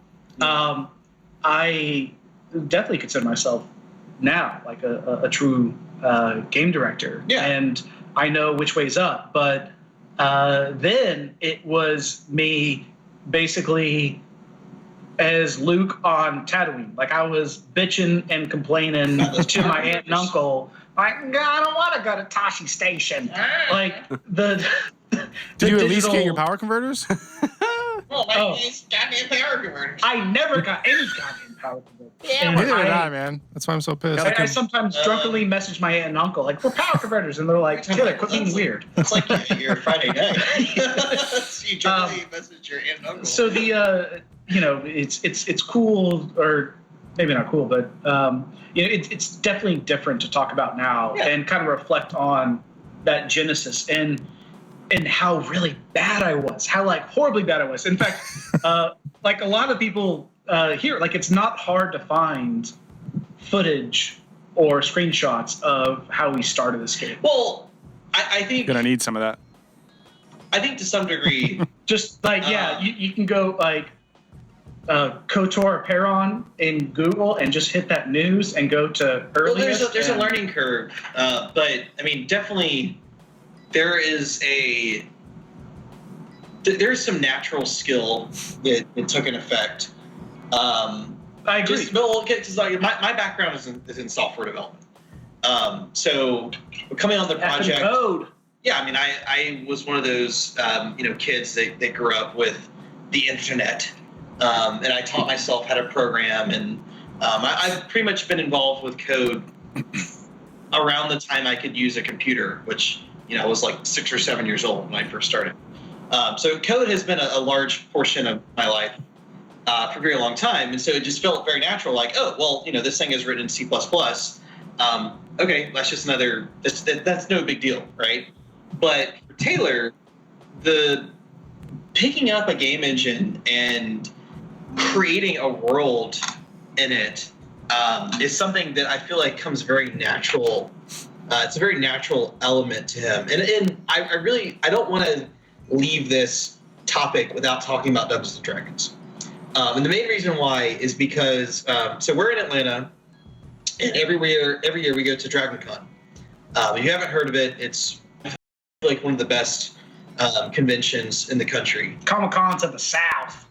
Yeah, I mean, it's the dirty version of Comic-Con. It's because it's in the South, Totally. But no, DragonCon. This past year, we had the former president of Epic Games, and he had a panel on. It was basically Dungeons and Dragons and game development. And so, as the former president of Epic Games, he was a large driver behind the creation of open sourcing Unreal Engine and creating this ecosystem for game developers for an entirely new generation. And one of the concepts that consistently came up in that panel is this idea of world building. And world building is a fundamental aspect of Dungeons and Dragons and something that Taylor is exceptionally good at. So we have our own campaign that we do, every other week. And one of these days we will stream our D&D campaign. Well, maybe. Well, we've talked about it. But the world building is a very big part of it. And the kind of the number one rule that keeps coming up is never break immersion. And that's really, really important when you're building a world. And so to transition from that in a storytelling aspect to a 3D world, I feel like came very naturally to you. Nice. I'll look us over here. Getting a little misty-eyed. Moral of the story is just super fucking dirty. I would have said the same thing. I mean, I agree with everything. I did say the same thing. It's good. No, what? So I do have to ask, and I was wondering, and we do have the same question in the message boards. What does the name Apeiron actually mean, and where does it come from? Ooh, it's actually pronounced Apeiron. God damn. There was this article written about us. Kotaku. Yeah, it was Kotaku or it was GameSpot or one of the other publications. Apeiron. Blame me. That blame the language nerd. Did you appear on it? Apeiron. Yeah, they interviewed me and they said Apeiron, and god damn it, I cannot get that out of my head every time I see our own name. But it well, for the uncivilized, you need to put an Easter egg in the game. It's the Greek word for infinity. well, also it in the Star Wars universe, it comes from the abstraction of what the Force is. So there's 3 parts in abstraction of what the Force can be, and Apeiron is the mindfulness, I guess is the best way to say it. You're just making stuff up now. Yeah. And No, I mean, if you look at our original project files, they all start with INF. Start with what? Effing Google it. Look at Apeiron. What in the F? But it means infinity, right? Like you said. Yes. Yeah, so it's that idea of the Force that is forever. The living force, Qui-Gon. That makes more sense. It's all about midichlorians. I love it. I think I don't associate with midichlorians. Look, I Nor really have I don't ever had. understand what the beef is with midichlorians. I don't either. I think they're fine. I don't get it. I mean, like, Really? Am I the only one? he was a risk taker. Because Drew, you're such a technical person. Of course you would love a midichlorians. Of course I would, because I love the idea of explaining something. Like, so I think that's people's biggest beef, is that it's kind of like explaining. That's like Dick Lake for being ability in the Force. Like it's Whoa, something bro! You physical. gotta equate midichlorians to dickling. I'm sorry. So what we have No. we have to hear it from the official Apeiron guys. Can we get an official pronunciation? Apeiron. Apeiron. Why do you say that with an I at the end? Apeiron. But you have to roll your L and your R. Just goddamn say Well, apron. isn't Apeiron actually a French word? apron. Just say Greek apron. word. Greek word. Well, No, it would be Greek. So if it was Greek, it'd be. Well, actually, never mind. It's Apeiron. It would be. Appear on. Like the It two has an words. E sound in there. Apeiron. I lived in Greece for a little while, and they happen to love their E sounds. Yeah, that's where it comes from. Apeiron. Appear on. There we go. I think No, you guys. it is a Greek word. So literally, just I go to Google Translate. I say- hit that little play button, and it will actually pronounce it for you. A prune. I say. Apeiron. I say A as in a heart. It must be pronounced Apeiron. like a Apeiron. computer. Apeiron. A pair of tutors. Got it. We understand completely. I think you need to put an Easter egg of Apeiron in the game. You need It's something going in to the be- background. A poster of an ape ironing clothes or something. An ape and an Oh, iron. it's actually going to be a screenshot of this exact podcast right now. How are you going to screenshot a Yeah, podcast? we don't need Apeiron Easter egg. We need a Rogue One. You should have Rogue Squadron Or, podcast. sorry, Rogue Squadron podcast. Yeah. Easter egg. You should Put have our dumb face. You should have like our intro music playing in the Terrace Cantina. We love the cantinas. Actually, whenever I'm like, let's try out a level. Let's I always try. pick one of our cantinas. Yeah. You know what? Actually, what I do on stream every now and then is that I like to create these maps to be exceedingly immersive. But a lot of the time, it's very hard to be creative all the time. In fact, impossible. So sometimes I ask people in chat, like, hey, roll a number. And I got a number in my head, and the person that comes close to us, give me a Star Wars name. Like, that'd be cool, and I'll add it for an advertisement on Taurus, or I'll have it for a drink on Tatooine, or whatever. Right. But boom, just now. If y'all got a Star Wars name that y'all go to, So there's a it's great to have y'all or to be on your podcast. I really enjoy it. there's a Let's go ahead and get y'all in the game somewhere. Shit. Yeah. there's a Star Wars paradox. So What's the alphabet is Arbesh. Yeah, Arbesh. So where does the concept of an X-wing or a Y-wing fit into the Arabesh alphabet? Ooh.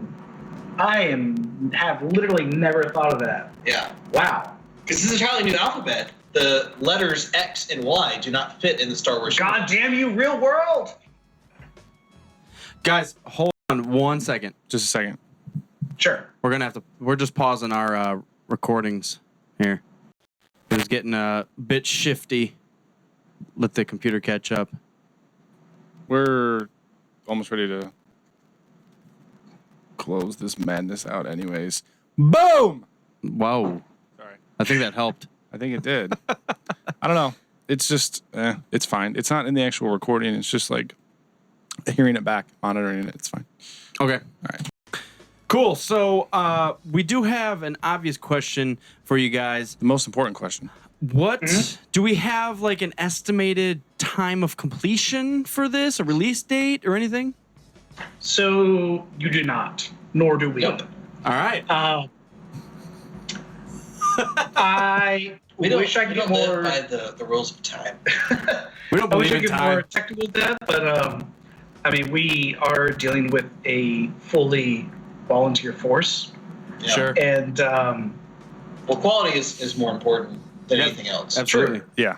and there's two things that I abide with being a game director, and that is one is that I'm not going to ship an inferior product, and two, at some point it will have to ship. Yeah. But that's not to say that we won't have teasers. Sure. Okay. Like, to say that we won't ship anything in a year, would just be Madness. madness. Sparta. We definitely don't want to promise anything, Right. but at the same time, we're constantly thinking about, okay, what is something that we could actually theoretically push out?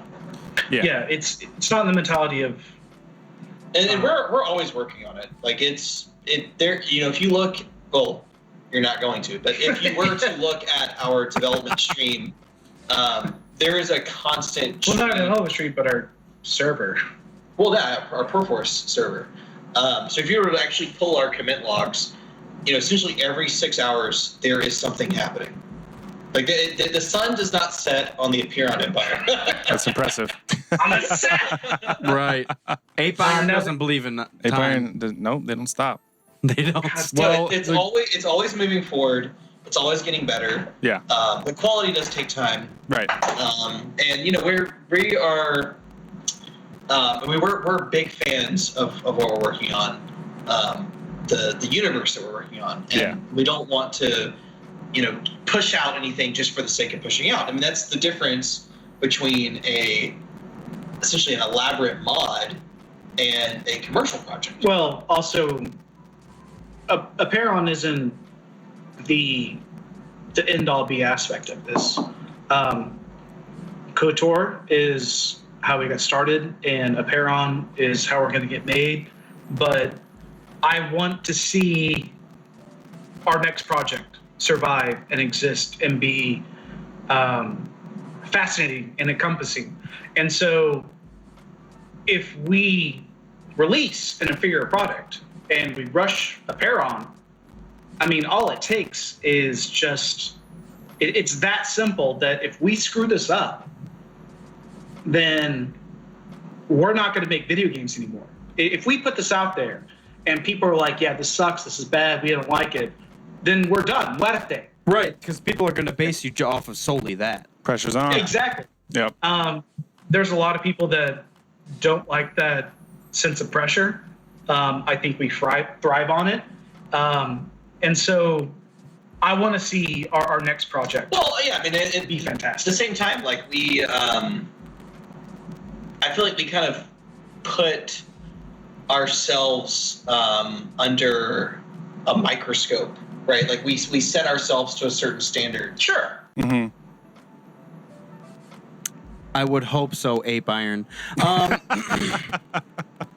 Now there was the one thing I request is instead of what was his name, Bandak Starkiller, it's got to be Mopar Starkiller. Done. Done. Sold. Or you can just make me a whole new character in that arena, and I won't even wield a weapon. I'll just have a beer can. They were going to be voice acting, but we didn't say what language they were going to be. Yes. We have a bunch of alien moderators. Thorians everywhere. I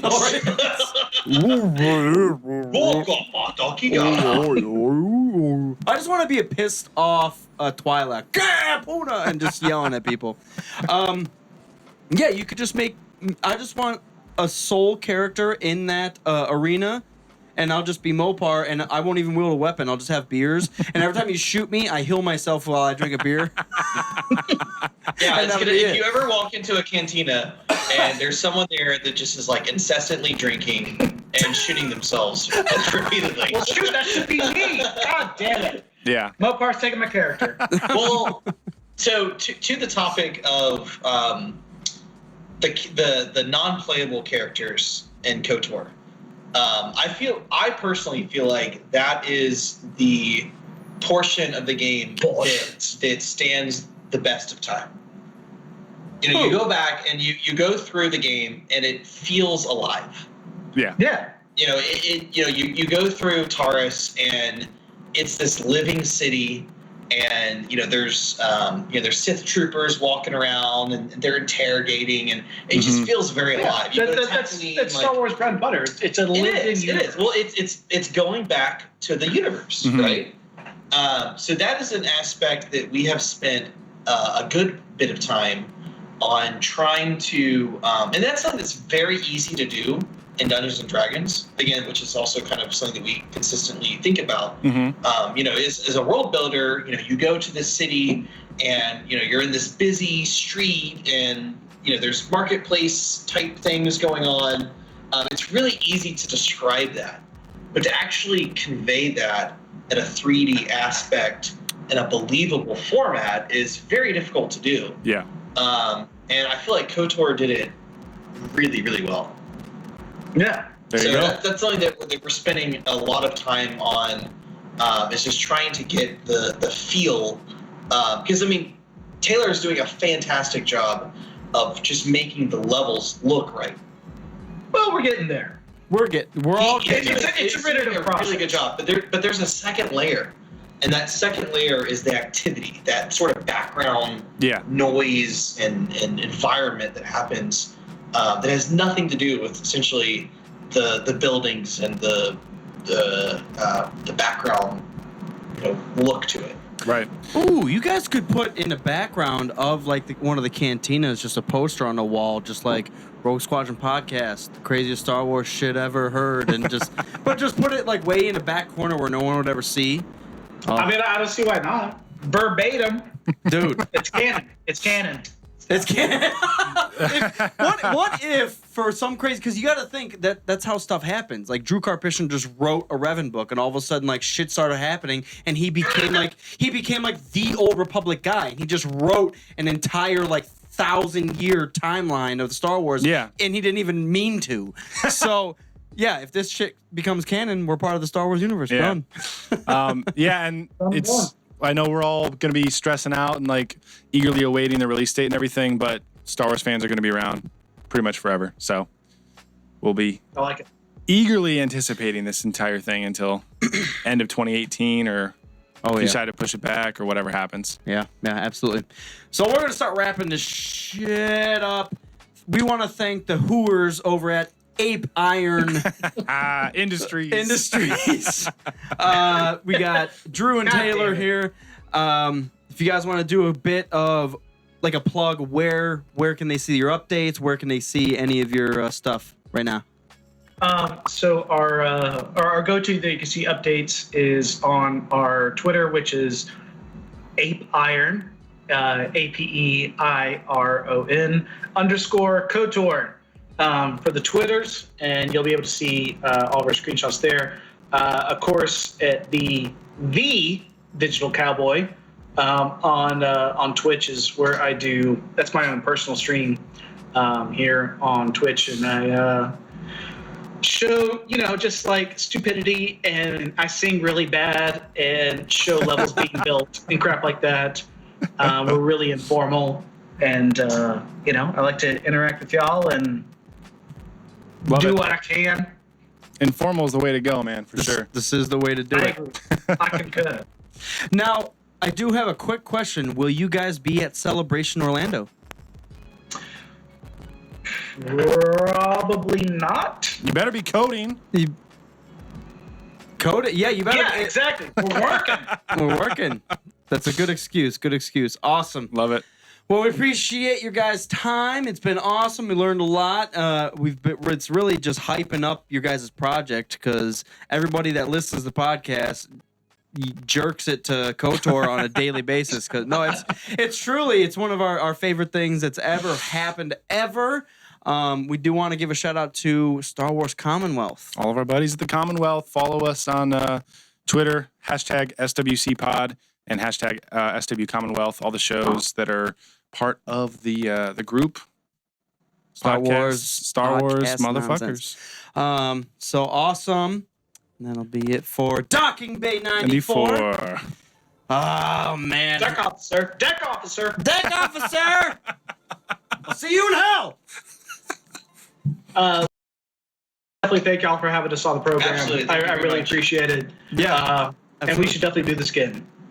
Yeah, absolutely. Oh, yeah. Regular updates should be fun. Yeah, regular updates will definitely support you guys. Because, like we said, you guys are doing an awesome thing, and we've yelled at millions of people about why doesn't someone remake KotOR and or make a KotOR 3, and you guys are doing one of the two. So it is an awesome thing. And the stuff looks phenomenal. Like it's exactly what I want. Yeah, obviously we can do this again. Yeah, just send us regular updates. We follow you guys on Twitter pretty actively, so yeah. As soon as you guys put stuff up, or if you guys, I don't know if you're ever, when you're gonna get to like an actual clip. Like I know don't you do like the 360 pictures? Like you'll revolve around a room yet? Some actual clips like that might be coming out pretty damn soon, and y'all be the first people that we contact. Okay, cool. Okay, that'd be awesome. Yeah. We'll definitely throw that out there. But yeah, anytime you guys want to come back on, just let us know, or especially for the release. If you guys get to a point, even a year or two from now, where it's just like, this is releasable, we're extremely happy with this. Oh, we forgot to say, this is our 3-year episode. Our 3-year anniversary was this week. Yeah, let's plug it in really quick. So we've been podcasting a few years, so... Oh, yeah. I've been jamming out to y'all back when Apeiron was just, miserable nonsense. Just a single midichlorian. So we're a single. We didn't know it, but our fates are intertwined. Right. And this is our first podcast, and we'll carry on with that. They know that Apeiron is just the game of life, but with medical leaves. the Apeiron of life. Awesome. So yeah, guys. We'll keep in touch. Definitely let us know about updates. And honestly, I think Cody and I are going to be driving down to Orlando because we kind of want to do some filming stuff on the way, just as like hype stuff. And if you guys are in Atlanta, pretty much on the way. Pretty much on the way. So it is. We're down. We could do booze cruise. The booze cruise. We'll tell you what. We'll just pick you up. We'll just pick you up and we'll smuggle you in. Not sober till October. I like how we brought back the smugglers. All right, yeah. Beautiful. Y'all are most welcome here in Atlanta. If y'all want to do a stop through, that'd be fantastic. We'll just meet you at the Sweetwater Brewery. Yeah, there you go. I definitely like that idea. Sold. Love it. Awesome, guys. Well, we are peacing out. Yeah, we'll keep in touch. And y'all take it easy. Thanks for tuning in. Thanks, guys. We love you. Oh, God. Goodbye. Oh, you want to do the quick... That's what happens when you have 2 guests on. It's the same Zab and thing. Yeah, but it was fun. No, yeah, absolutely. Absolutely. Good stream, guys. A lot of fun. May the force be with you and shit. Thank you. Thanks for tuning in. Smug Perion. So yeah, if you guys are with us live, you can follow us on YouTube as well. It's the same Rogue Squad Pod, and Just subscribe on there. Oh, and if you're watching live on Twitch and everything right now, and this is the first time you've ever heard of us, it's Rogue Squadron Podcast. You guys can go on to all social media. It's a Rogue Squad Pod. It's just shortened Rogue Squadron Podcast. So Instagram is what we're mostly known for. We all are also on Twitter and Facebook, obviously. We're really pushing for YouTube to get saturated. You've never heard of you. Me neither. No, but we appreciate you guys coming on. If you It's not gonna work. if you guys are big fans of Apeiron, that's awesome. Thank you guys for tuning in. Apeiron. God, come on. Apeiron. Yan. Well, that's awesome. Thank you for tuning in. We appreciate it. Hopefully, we'll be jamming with the Apeiron guys more frequently. So. Yeah, we like to have anyone who's doing awesome Star Wars stuff. But basically anything. Like we've had actors from Ireland on. We've had cosplayers. Who are you guys? From again? Idaho on. Colin. Come on, Deadpoolio. I'm gonna smack the shit out of you. And Deadpoolio, we need to get back on Battlefield 4 here ASAP. Maybe this weekend. Yeah. Maybe Saturday. Saturday we'll do some definitely Saturday. BF4 goodness. Maybe this weekend. So thank you guys for tuning in. Rogue Squadron Podcast. Subscribe or else I'll find you.